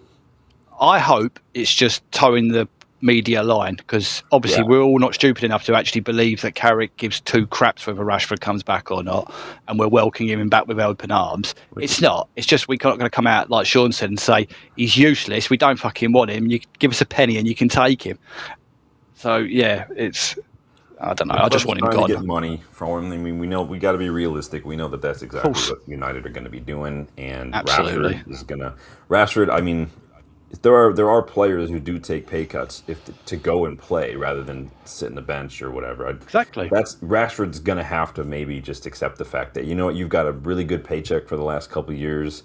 You kind of just dropped off the face of the earth that first season after you got your new contract at United. Like you almost stole a living in some way, shape, or form. Absolutely. Enjoy it. Take a pay cut, drop down to like 150k or 200k, and go play someplace where you're going to play. Go to freaking Galatasaray for all I care. Go to the MLS. I'm sure Bex will have you. But that's the joke of it, Sean. It's like he won't go down to a measly 150 grand a week. You don't live in the real world, pal. He can go to MLS and he'll make 150 grand a week. Most people would kill someone for that amount of money. Most people Right, would kill people for 150 grand a year. Yeah, but that's what I mean. He is so deluded. He needs a reality check. That's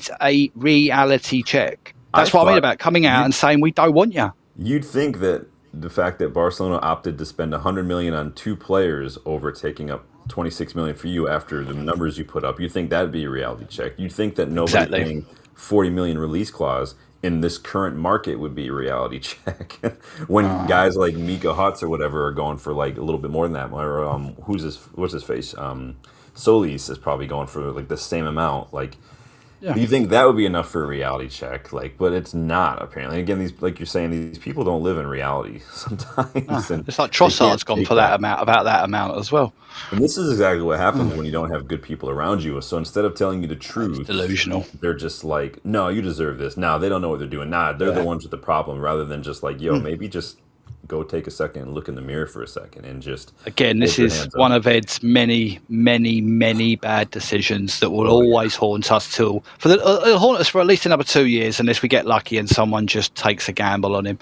But honestly, please United have got to lower their valuation. We've got to, because people can't afford both. And this arrogant melt won't go to anyone else. Well, when he's not playing football, let's see what he feels like. I mean, it's going to be interesting to see what happens. Like I think the consensus is we don't want him back. No. Is anyone here a fan in the chat that wants him? And don't worry, we're not calling you out to say we can berate you. I actually want someone to give me a genuine reason why he'll be good if he comes back, because I can't think of one. There are some people who think that keeping him would be cheaper than signing a new left winger, and I have to quickly point out that like that's just not the case. If let's say even Barcelona had taken up the 26 million, not only do you get 26 million, that's all profit, but then again, the 10 million or 10 to 12 million per year off the wages for the next 2 years of his contract is now another 20 to 25 or 24 million. So now that's not only is that 26 million profit, that's another 20 million saved, which the first could have got Basamana Torre for 35. Yes, you could have got 35 million fee, which you're not even paying up front, by the way. You're paying the first installment plus the first year of salary. That's how the finances work in football. So when either the media and journalists, either they just don't know how amortization works, or they just intentionally just only want to speak in it. But it is what it is. Like, you're not paying like all this money up front for these players. Like, it's not like we go in with a budget. Oh, we've spent this much money. Like, we're spreading that out. So it's not the way it works. It only works like that when you sell a player, because that's how the football financial regulations work. You get to claim all the fee when you sell a player. You don't have to pay all the fee or claim all the fee when you buy a player. It's the first. And you don't even when you claim it, you don't have to actually have received it. It's just because it's a guaranteed fee. Yeah, this is why everyone's the guaranteed fee is the new thing this year, isn't it? It's cool. It's a new thing. And that's fine. You're not paying it up front, though. So it is what it is. Yeah, that's it. Big up, John. Welcome, John. Welcome, David Harrod in the chat. A couple of new faces. Who did we sign? We signed a youngster from Spurs to start with. He's potentially got one of those Ian Heaven types vibes that he is a youngster, but he could be getting into the first team here and there. We'll see what happens there. But we did end up signing him. We were talking about Rashford because we're talking about left wingers. We also could be picking up a center back. So I've heard some reports. So we're all hoping that Leach's injury isn't serious, but I think that we're all starting to be a bit over Leach's issues. We've already kind of talked about this earlier today, but there's a chance maybe that United could be looking to get another youngster in, maybe taking advantage of Leicester's relegation down to League One. And I'm talking about 22-year-old center back Ben Nelson, who can also play left back, apparently. So he's at Leicester, very, very good at Leicester. Leicester obviously been relegated again. They're going all the way down. I saw a bit of him when I watched Leicester when I was doing a scouting report on Jordan James earlier in the season, probably 3 or 4 months ago. For those of you who aren't familiar with Nelson, very tall, about 6.5 feet tall, very quick, actually, surprisingly quick. Very, very good at defending the box. And I don't just mean in the air, cutting out crosses. He defends the space on the ground very, very well in the box. Cuts out a lot of really low square balls. Makes a lot of really good sliding challenges to cut off crosses or make these blocks. So he's really good at just getting around the box. He's very quick for his size. These reports claim United are set to beat out the likes of Borussia Mönchengladbach, West Ham, Sunderland. And the reports I've seen say we're going to be locking him for about 12 million, a 5-year deal, 25K a week is what I'm seeing. We'll see what happens. These are very, very early reports. Now, I think they stem a lot from reportedly Nelson has told Leicester that he wants to leave. Again, makes sense. They've just been relegated again. Leicester fans are already fuming at this news, but I think a lot of them get it. They understand that they're not going to get to keep a lot of players like West Ham, like a lot of these relegation sides do. But they also hail him as one of their only bright sparks in an otherwise very dark season last year. Absolutely. Good defender. The problem is, like you just said, Sean, they haven't really got a fighting leg. Like West Ham sort of had a fighting Premier League leg. They've just been relegated from the Championship to Div 1. The drop in money is... it's off 10 clips. It's not just, it's gone. So, there's no way they hold on to it. It's just giving me shades of, and I'm hoping he's 10 times better, it's giving me shades of the type of the signing Fergie would have made, like a Phil Jones from a lower league, non-Premier League sort of team with a lot of promise. Yeah, he's very good. I think, like Danny says, it's a cheap risk, financially worth taking for sure. It's definitely a bit of a punt. I'm just looking up his numbers. So he's in the top 9% for defensive contributions overall. 62nd. How big is he? Is he a big boy? He's 6.5 feet. Oh, jeez. 6'5". Yeah. I like that. I like a centre back with some height. But again, he's not one of these center backs. He's not like a Dan Burn in terms of the way he plays. He's, like I said, he's very quick along the ground. He kind of plays a little bit more like a Heaven or a Euro in the way he defends. Like he's Nice. His tackles per 90, he was in the top 15% for tackles per 90, top 30% for interceptions as well, and top 20% for possession won in the final third. So he's big, but he's mobile. He's quick. He's really good recovery. Will be able to defend space, which I really, really like. We don't have a ton of defenders who can defend space very well, in my opinion. We have a lot of defenders like Heaven and Euro are really good defending that final 10 yards when we're kind of chasing someone. They make a lot of really well-timed challenges, but we don't have a lot of defenders who, again, cut out a lot of these balls into the box, which I think is necessary. But we'll see what happens with this. But he is promising. A big guy. He's an absolute unit. Go watch some of those highlights. Like I said, I was somewhat familiar with him like when I was doing a scouting report on Jordan James and I was watching a lot of Leicester. And he definitely stuck out to me. But it's a good-looking one. So we'll see. Composer's back in the house. Says his attitude will disrupt the positive and collaborative. Talking about Rashford. Yeah. Yeah, definitely. You can absolutely change your attitude. I think for a lot of people though, the bridge is burnt. You always have an opportunity. I've said the same thing about Rashford as I said about Garnacho when all that stuff was going down with Amram. Like this is a teachable moment for them, and again, there's every opportunity to make different choices, but they just keep making the wrong choices. And this is what happens. You have an opportunity to go on this path, and every decision you make takes you 1 degree away from it, right? And it's fine. It's not that far away at first, and you can get right back to it. But you keep making wrong decisions. Eventually, that 1 degree of angle is going to get further and further and further away from where you're supposed to be going until eventually you can't even see that path anymore. It becomes an infinite void. Then it's some free therapy for you guys today. Nothing I say on this channel is meant to be taken as professional advice. I've been told I need to say that to avoid any sort of potential loss. Please don't take this naturally. It's that is also in the channel description as well, so I'm covered no matter what. But I think the other thing is I'm just against him being in the squad simply because it just puts a blockage on someone else playing who far deserves it.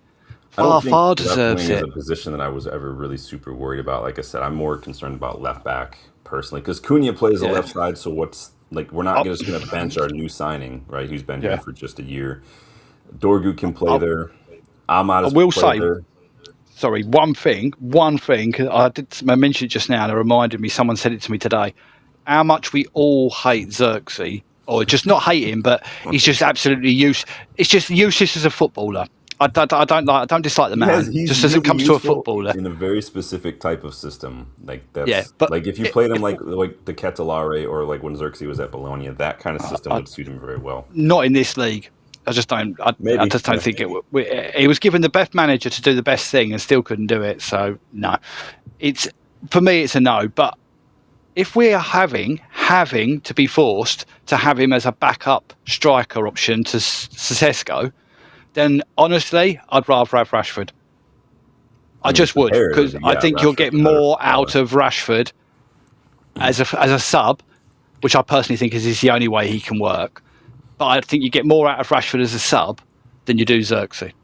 That's all I'm going to say, and that's the only good thing I can possibly think of. That's it. I don't think that's. I mean, honestly, I don't think that's up for debate. It's not good. I think that's, again, Xerxes just got by far sometimes the better attitude, and I think at the end of the day, I think every manager would not waste 2 seconds taking that over. I mean, if they could Freaky Friday their attitudes, if we could switch bodies and put Rashford into Xerxes and put Xerxes into Rashford, then I'll take that. We'll see what happens with Rashford. We'll see what happens with young Ben Nelson here as well. I like the look of him. I like the look, yeah. Especially with De Ligt being out for How old is he, Sean? He is 22. He's one of them that looks like he looks about mid-20s, late 20s, and when he's like weathered. I like the way he defends very as much because he can still use his size, but again, the way he defends space on the ground, and he's got very quick feet. And I'm going to have to check that out. I think go check him out, you guys. Danny still prefers Cresswell. Yeah. I like a tall centre back because I went for a Steve. Didn't he go to? I think he's gone to Italy. Burnley sold him to someone, and it weren't a lot of money. Like Fiorentina or something. No, I think he went to. I want to say he went to Atletico. Did he? I want to say I don't know. I know he left, but again, he's a sort of. This is we were talking about him before. There was a tentative link through Pavel talk today about Bissac. Oh yeah. Now, some of you will, and some of you won't know who Jan Bissac is, but we're talking about a person that, if you stood in a crowd of average people, he would be more than his shoulders above everyone else. And an aerial threat like that knows that's athletic. So he's not just big, he knows how to use his size. I like that. Yeah, I like that. 12 million, did you say, Sean, as well? A couple of years ago. Yeah, reportedly the fee for Nelson would be 12 million, 5 years. Take that as a steal today. It's an absolute definitely steal. Worth, he's very similar in terms of, I guess, stature and stuff as to like Branthwaite, but he's like 65 million cheaper. Yeah, I like that. Yeah, I'd have a piece. He's a good defender. He's a good physical. Did you say he was a left footer as well? Yeah, he's left sided. He can play left back too as well, kind of like Hansko. Oh, really? Yeah. Oh. So we'll see. Is that ticking some boxes then for us at the moment? Tick. He's ticking the potential Lisandro Martinez replacement box because shoot, man, we might need to move DeLitt out and Lisandro Martinez. Who knows what's going on with this latest one? Again, we're still left light at the back right now. So, it's funny. We're light, but at the same time, on paper, we're not because we still have DeLitt, we still have Lisandro Martinez, but we've also got McGuire, we've got Heaven, we've got Yoro as well. Mazraoui can play center back. Luke Shaw can play center back. Yeah, we've got Kroenke if necessary. Dan, so, Kroenke as well.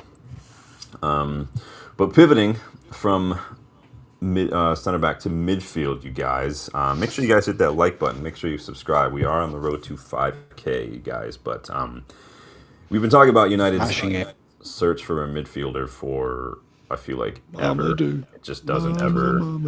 It just doesn't ever end. The search is up in the air. Like what profile we're looking at, who we're looking at the moment.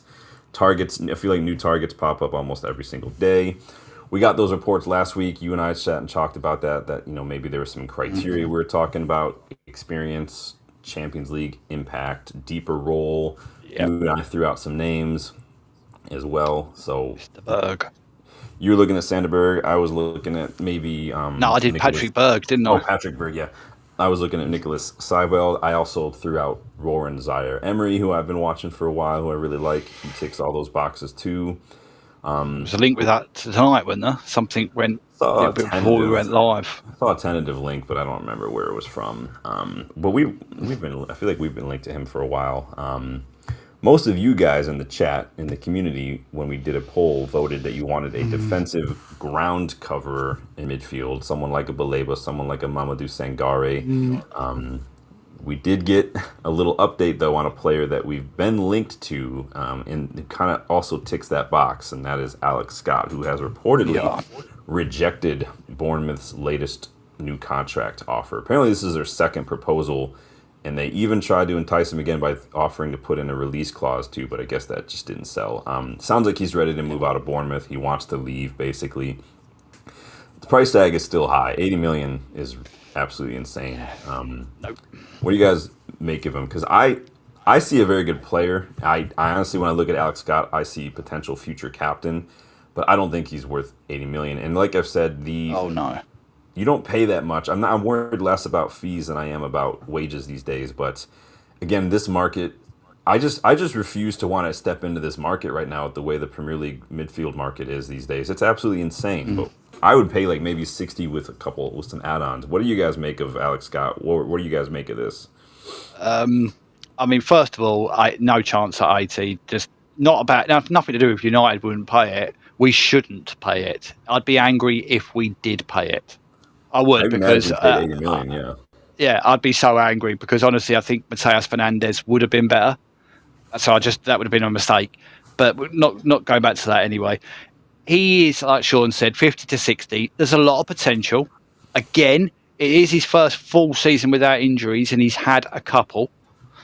But I do like it. I think we are playing the waiting game here because we feel quite comfortable now with our two that we brought in.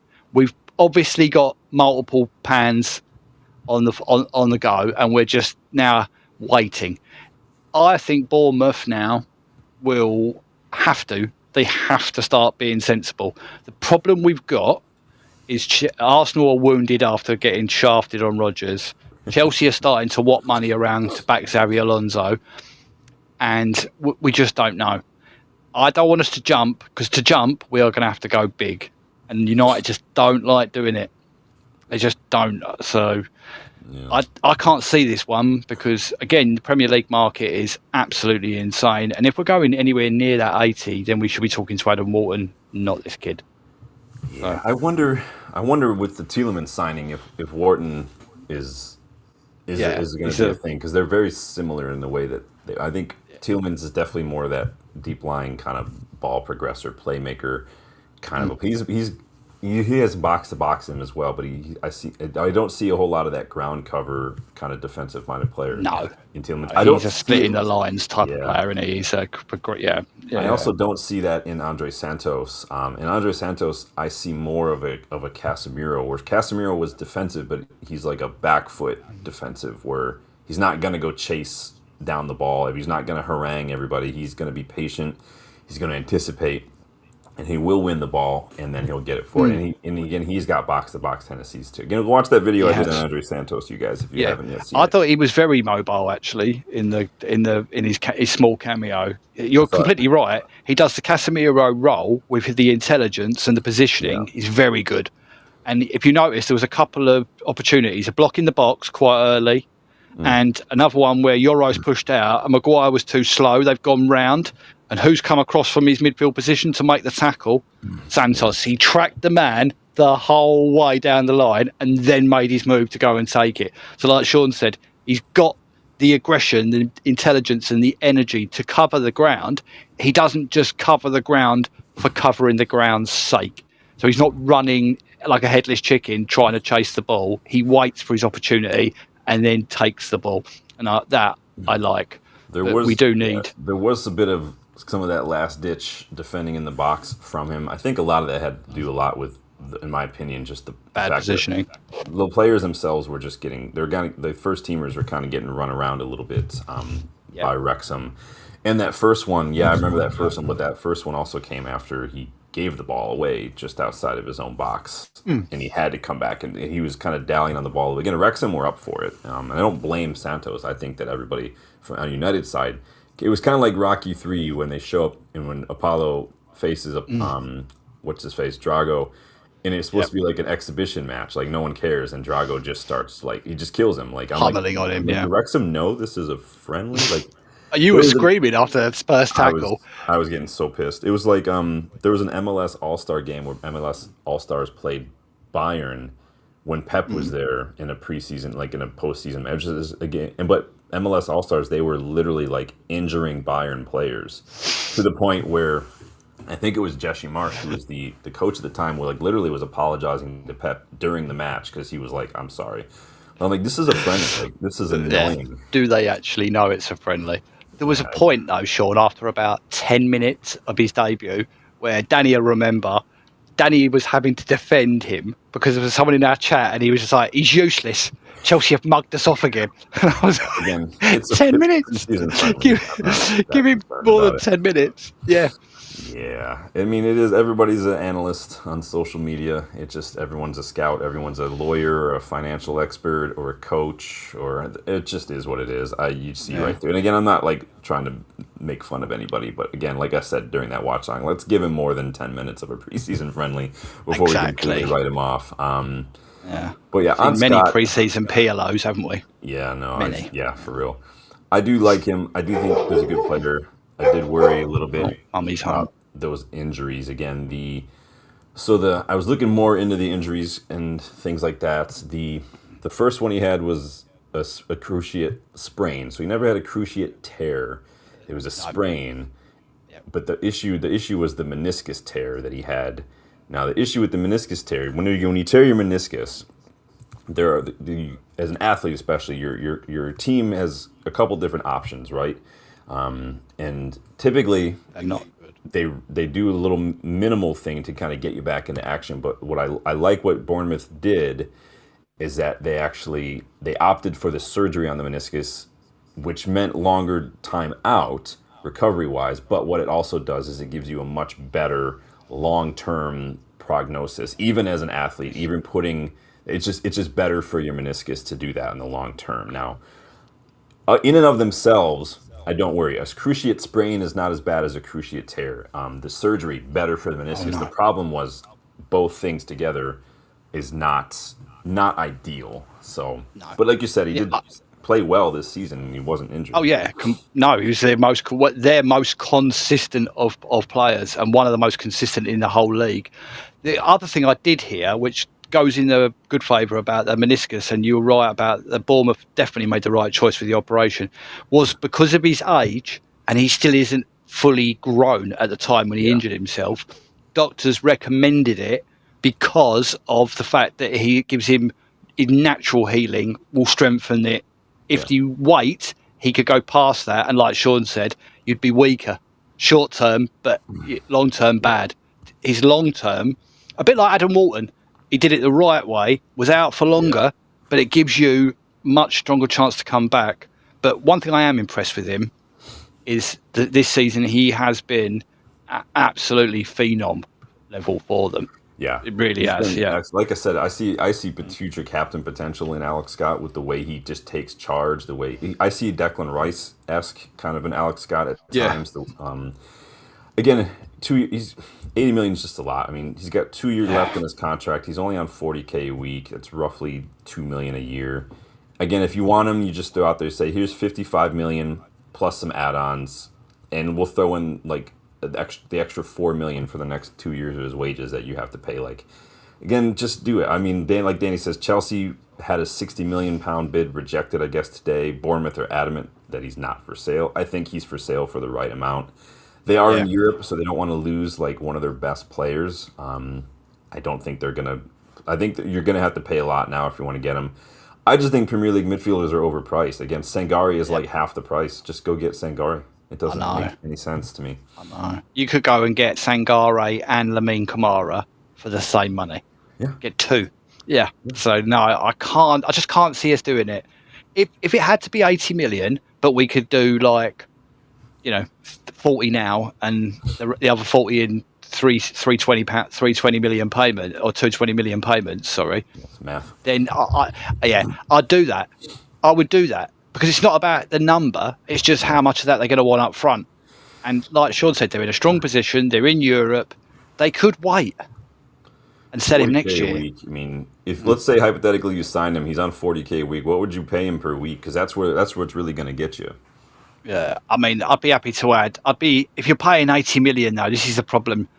An 80 million pound valuation, even if the kid hasn't got a big ego, that puts him in the north of 150 bracket.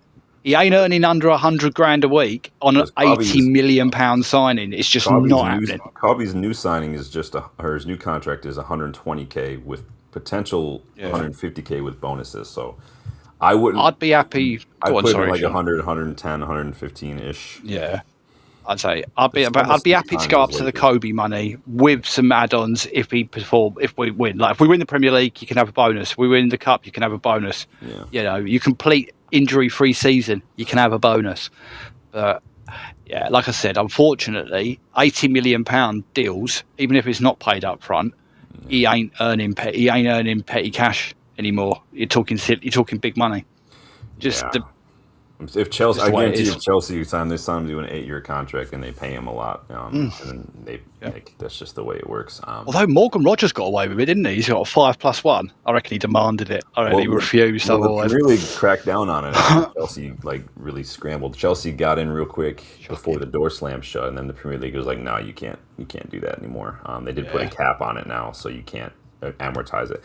FIFA handed down a bunch of new regs, or at least they're about to hand down a bunch of new regs on agents and whatnot as well. So there's all sorts of new stuff coming. I was asking Feathers about that the other day.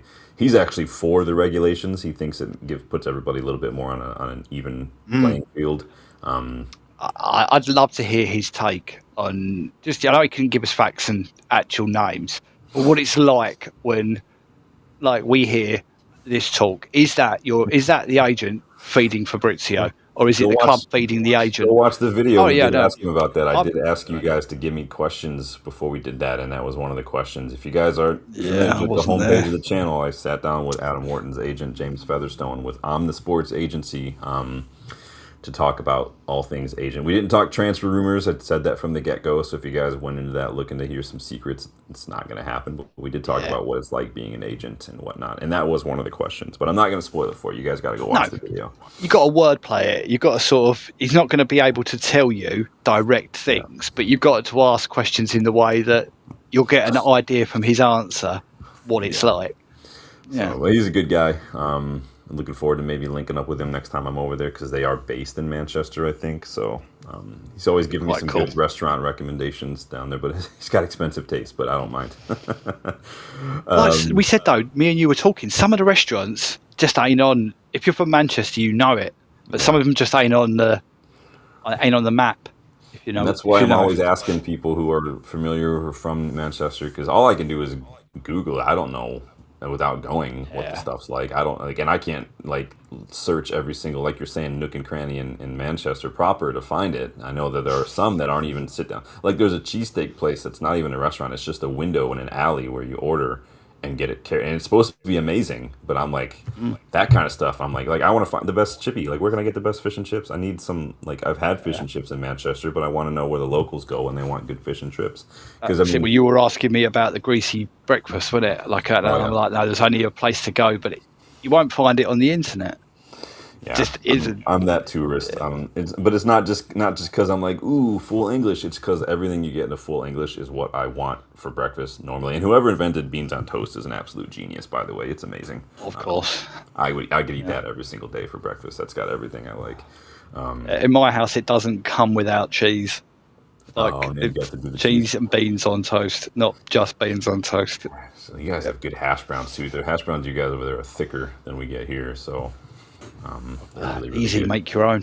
Making me hungry now. Making me hungry. Mm. Bill when I was over there for the final on my buddy Bill, who might be coming with me to Manchester next time. He is like a chef basically, and he made some like blood sausage and stuff along with some really nice steaks and things. And I went right for the blood Nice. sausage. So good. Yeah. I can smell whatever food my wife has brought in.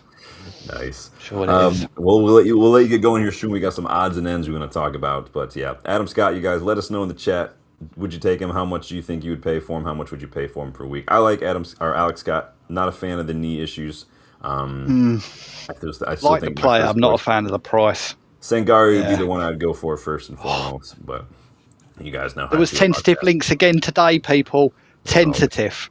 it's But it's funny that because everyone is we're coming running coming out of around to him people. now, but I'm like, Yeah. he's been there. We could have got him for Vienna, and he could be our star Yeah. player right now. We could be the ones talking about rejecting 80 million pound bids for him right now. Well, it's like the same thing. It's everyone talking about that we've got to have this lower player, but it's got the quality. He Yeah. just ticks too many boxes. We've all known it Yeah. for a while, but there is something to Go, do with Favel and a trip to yeah. France. So let's just hope. Go Let's and just watch. hope. Go and watch my video. The link is in the description on Mamadou Sangari. If you're not familiar with him, he is your ideal Casemiro replacement He's a for this beast. club. He's a beast. He's a beast. He just is. You can't help but be impressed when you watch a Very good. footballer. We all know. Sean does his scout reports. Danny's like that. Rob, Deb, we're all like that with an eye for a footballer, right? You see somebody. I only need a couple of times to watch how he does it. I'm not. I don't think I'm playing him down here a little bit by saying he looks like he has impact like Essien did. Do you remember Essien playing for Leon? He's amazing. He's so much direct power and energy. People struggle to keep up He's with his amount of he's very ability. good on But the ball too. His passing range is actually super impressive. He can it's very play these long balls and these switches of play and stuff, and he makes these late Lampard type runs into the area. Like he's really really good. yeah, How he's not marauder. on more clubs top of their list is Oh, I beyond me. can't believe it. And that's a Yeah, swoop you can't afford not to make, honestly. But it is what yeah, it is. no. Let's chat a little bit odds and ends. Let's go back to Joshua Zirkzee because we saw some reports from Gazzetta dello Sport today that claim that he's still a wanted man in Italy. Not AC Milan, not Napoli, but Juventus reportedly, because Juventus, I think they did lose Vlahovic for free, if I remember correctly. Good. But apparently he's emerged as an option for Juve, and they've inquired about his availability, conditions of a deal. United reportedly value him around 35 million pounds. Good luck with that. um, I You're gonna just say don't. pence. Yeah, I don't get that whatsoever. Again, like we said, he started against Wrexham. Once again, just confused the hell out of me for why we bought him. Like, I just don't know what he is as a player. If we need a rotation option with Francesco, which I do think we absolutely need, especially if this shin issue is going to be persistent, we need someone who's going to score goals. And Xerxes, he just ain't it, man. He's just not. Cunha can do the job. I think he did it for Brazil, and I think he did it very well. But maybe that's the play that United could be going for. Maybe that's where the left winger stuff came from, and we need someone if we need on the left side in case Cunha goes up top. But that's the thing. We got Dorgo. We all scream it. We think Ahmad should play on the left quite even more like that. We have a lot of wingers. I don't think we need to buy wingers. Also, don't you think Ahmad in the 10, like we all say, we waited for Sunderland up front? We call it the Danny B position on here, the 9.5. Both Cunha and Ahmad could sort of play that, because in Mbeumo, when he plays up there, he's more of a direct channel running number 9. Yeah. Cunha and Ahmad can come and get the ball and allow everyone to go back past them. That's the idea. That's how only back up. Different profiles for different opposition. If you're playing opposition who camps out in your half, who's going to play a high line like an Arsenal, throw him. I have no problem with throwing Mbeumo in the 9 if Šeško's not fit. But you have to have someone who's going to get that ball forward quickly. The problem has always been we're just too slow to get the ball forward and get it into space. It's a waste having those guys on the pitch if we're not going to just put it into space and tell them to get on their bike and go make something happen. I like you're saying, yeah. We've been screaming for Walton, isn't it?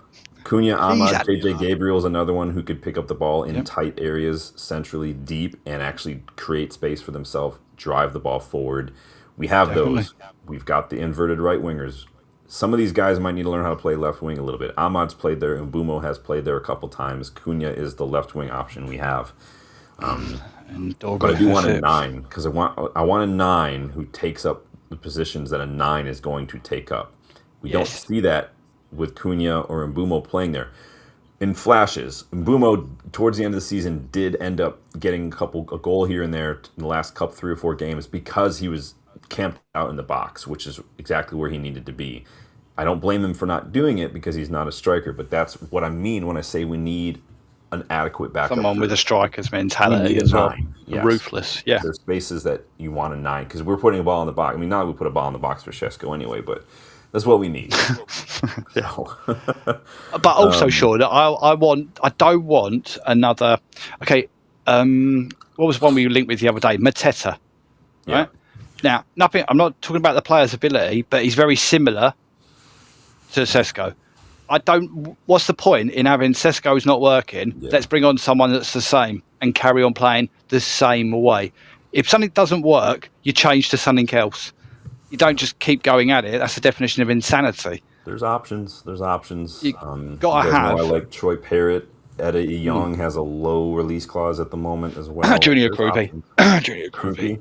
Ismail Assar is another one I would look at. Today, I saw that. Did you see that? We were linked with him today as well. I mean, of course we were. We're always linked to him. Was it legit link? Reasonably legitimate. Yeah, I mean, reasonably legitimate. The other thing I saw today, which I can't put it out in the ether, but someone we were just talking about that would be really ideal for us, his manager from last season is now the Crystal Palace manager. I just worry. I really worry. The Lens manager is the manager at Crystal Palace. Oh. Yeah, so did Palace lose any midfielders? Did they? Because Kamada I think was gone because they only signed him for a year. Yeah. Who else have they got? The other, the French lad. I can't think of his name. Decore. They've got Decore. All right, so Foot Mercado is who was reporting that. Moderately reliable source, Foot Mercado for Mamadou or Ismail Assar. I like him. I think he suits what we're looking for, like at least what I would like to see from, because he's been playing not as a winger, not as a 9. Obviously, Palace under Glasner played a similar system to what Amorim had, so he's kind of in like this floating second striker 10, kind of like what Cunha does. But he's naturally a right winger, Ismail Assar. I mean, we were linked to him when Ollie was here, when he was still at Watford, I believe. Good 22 player. goals last year. Yeah. 22 goals for. I mean, Somebody had to do it you because like Mateta him. wasn't doing anything. Exactly. What I like about him, Sean, is a bit the reason I wanted Manzambi. He's a bit universal. Left, Yeah. right, up the top. He can bring him on to do multiple jobs. Yeah. And Premier League experience, but the price again. What are they going to want? He's got about 3.5 years or something left on his deal. Yeah, it's we gotta look outside of Premier League, I think, for some of these players, and we have to start. Like, I don't have a problem getting someone from within the Premier League. I really don't. I thought what we did with No, Cooney and we just Mbeumo was bought two. good.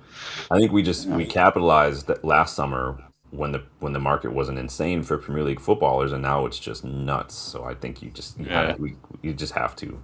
Um, but we'll see. I would still like us to get a midfielder, a left back, and a backup striker. I guess you could not a backup, but just a rotation striker, someone who's going to score goals, and I'd be happy with that. But and then would you be happy with like an Ivan Toney? Yeah, I've seen people. Because I sort of said it to my brother. I said, I wasn't sure, and he went, he's not like Sesko though, mate. He is a bit different. He's a bit more of a direct runner. He's a bit more of an aggressive bully. Sesko's a bit more class in his game. But one thing Tony is good at is breaking that line from the halfway line and running onto the ball. And he is very good in the air. His experience is what I like too. I think Sesko seems to be really eager to learn. When he first signed him, we got all those reports that he was asking a lot of questions. He was staying late. He was doing a lot of extras. Yeah. And I think that the missing thing for that, aside from bringing in like Rooney as a strikers coach, would be experience someone like Ivan Toney to come in. I wish that the stars would have aligned where Cavani were a little younger and was still here, because I think that would have been absolutely perfect. Yes, please. Or Rude were available, like as striker coach still. Leicester have gone down, haven't they? I know. Where did he go? He went somewhere else, didn't he? He's gone now, but I think, Rooney's not doing it. Just bring Rooney back and let him work with him. Rooney can hang out at the academy with his kid as well. Like, it just makes too much sense. Like, just come on. He can still do his podcast. He can just do it from Carrington now. Like, it's not that difficult. We do the Carrington live podcast. They do that all the time, so... I saw 30 million would get Tony, and I thought to myself, do you know what? As an option, and he ain't a bad option as well. He's got Premier League experience. He is a bit different. He's good you get him for the next 3 or 4 years, and by then Cheeto will be kind of maybe coming through. We'll see what Cheeto's all about. Maybe Wheatley, but I would like experience as the other option, because I don't think Tony would come back and maybe expect to play every single minute, but I do think that he could play. Oh yeah. And that's the downside of getting like a Parrot. As much as we all like a bit of Parrot, we think he'd got potential. If they're looking for experience, unfortunately, that's unfortunately what he left the Premier League to get. I still go back and forth on Eredivisie players these days. Just the translation just doesn't seem to be there sometimes. When it comes not always. That's why, like, everyone who's crazy about Ueda right now, the striker from I think he's at where is he at? Is he at Feyenoord or something? Can't remember now. Even Santi Jimenez, who I liked when he was still playing, and he's not done well since he's gone to Italy. Like, he was lit up. He lit up Feyenoord, didn't he? He was absolutely banging like Rude, and Milan.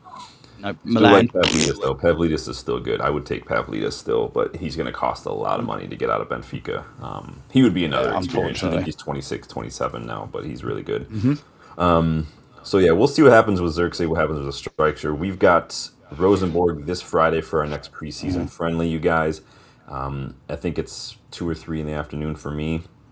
Later for you guys. I'm seeing reports that JJ Gabriel is expected to travel with the first team for this one, so that could be fun. And in a happy coincidence, a few of my clients rescheduled, so I will be doing another watch along for that friendly on Friday. I couldn't stay away. You guys seem to love it, so. One thing I heard about that, Sean, which concerns me slightly, is obviously we all saw what it was. We were a bit behind, obviously, our first pre-season game. Wrexham were a little bit further ahead. Do you know this will be Rosenborg's 8th or 9th? They've actually played 2 cup games as well already. Their season they are going to be right on it, right on their top of their game. And if we, it could be a bit. Their break is mid-season for us. They're on like an MLS or like a South American League schedule where they play through the summer and then they break in the winter. Yeah, They did that is they did beat frozen. us 1-0. Was it? I can't remember. I get the preseason mixed up. If it was last year or the year before when we Year played them, I before, I think. think. Or Yeah, did because we we beat were in them? See, I America. can't remember now. I think we lost to them, but Yeah, but they yeah, were. I'm worried a little bit because of the fitness levels of Yeah, the the fit. I players. mean, But that's what the point of the preseason friendlies are. They're to get the of course, fitness. They're to get it up there to get some of the youngsters. I didn't. Yeah, the youngsters look good. I like to see Jimmy Thwaites get on the pitch next time yeah, out, please. must do this time. Um, Must. I was very that was and the main thing I was disappointed with the other day. I was really good to see literally an 11 of youngsters in the second half, wasn't it? I was was very it happy to 2 years see ago? that. Yeah, Yeah, I knew Danny's VTech got it. played Danny. I just couldn't remember if it was last year or the year before. I get the stuff as you get older, stuff just blurs together. But Definitely. yeah, we'll be doing a watch along for this one, so we'll see how that goes. Like Ian says, Rosenborg are mid-season, so it's don't expect the fitness levels to be balanced. Is what No. I would say.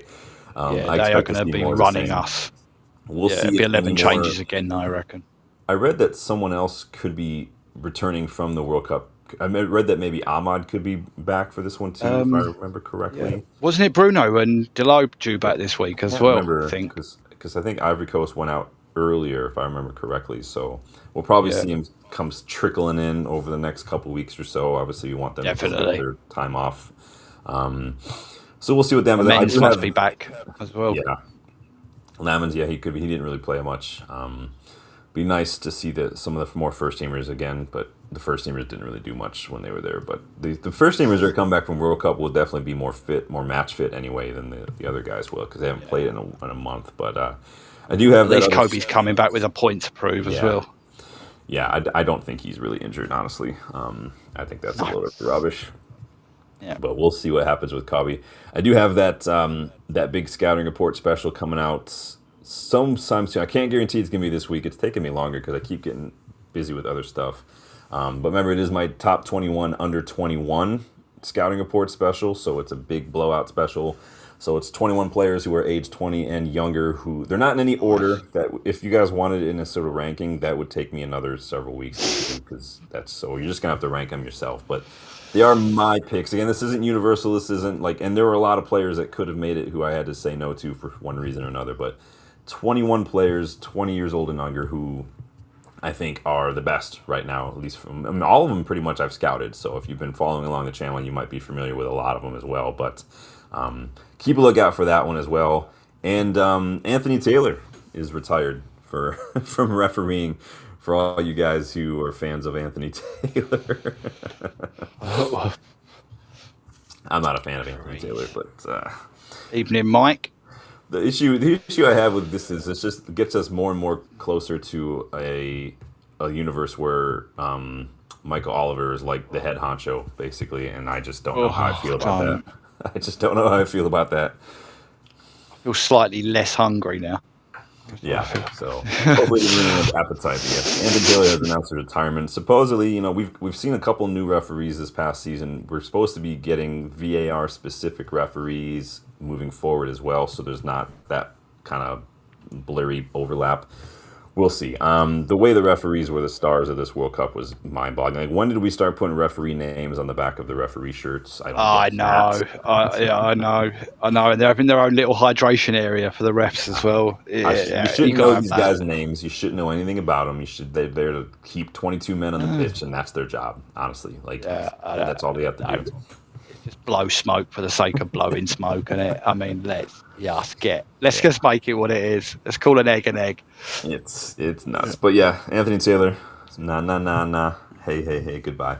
We'll Well, see the you only around. thing we've got to look forward to with the refs this season is how many of them's going to have the bottle to send off at least two Arsenal players a game for the corner action, Like, because it can't happen this year. They can't do well, it it again. wasn't supposed to happen because the law of the game, it wasn't supposed to happen to Mm-hmm. begin with. I've always said people will like call Arsenal cheats. They're not cheats. They're unimaginative, sure, but the problem was the refs just didn't enforce the law of the game. So Yeah, if you want to blame anyone, blame the Premier League referees, blame VAR, blame IFAB, blame exactly. PGMOL, blame it all because the rules are there. The same goal that we saw that we conceded against Arsenal in the first match of the season last year, they also managed to get chalked off against West Ham when West Ham scored doing the same exact thing. Like that's what I mean. Like same exact thing, man. Like, it's just annoying, Yeah. but it is what it You is. think Arsenal fans who are happy with that, you think they'd be unhappy because that kept Spurs up.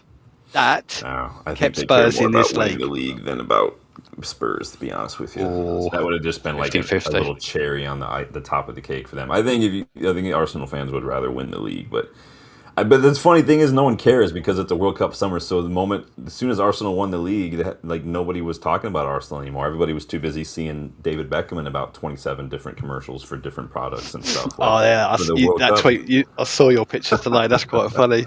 The person who made that the best was Beckham. Only Yeah, seconded by Jurgen Klopp, who was in every other advert yeah. I just that don't. Beckham wasn't in.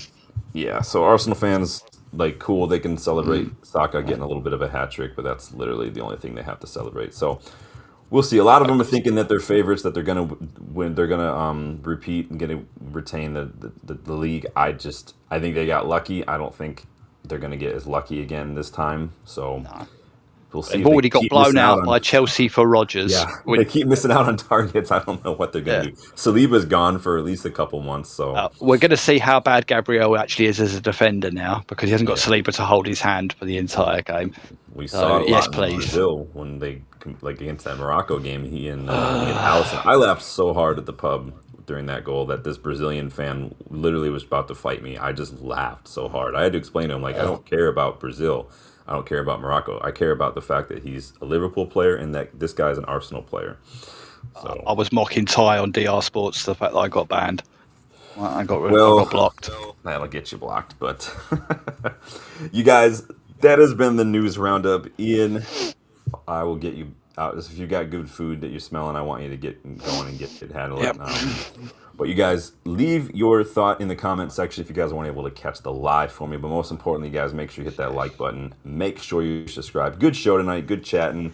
Good conversations in the chat. As always. Again, keep an eye out for that scouting report as well. And we've got that watch along coming later on this week, you guys. But enjoy the rest of your night. Ian, you as well. Enjoy the rest of your night, my friend. Yep. You too, mate. And all you guys in the chat, enjoy your night. And relax and just, it's going to be one of those weeks. We'll say it again. It is. Big week for United. We'll see. We'll see if we get anything. see. I think people are ready for something to hold their attention now because the World Cup's over and now they're turning back to transfer talk. But don't fall for it. It is silly season. Don't believe everything you read. Go do the research and figure out where the source comes from, you guys. So Definitely. take it easy, guys. Enjoy your night. Take it easy. Peace.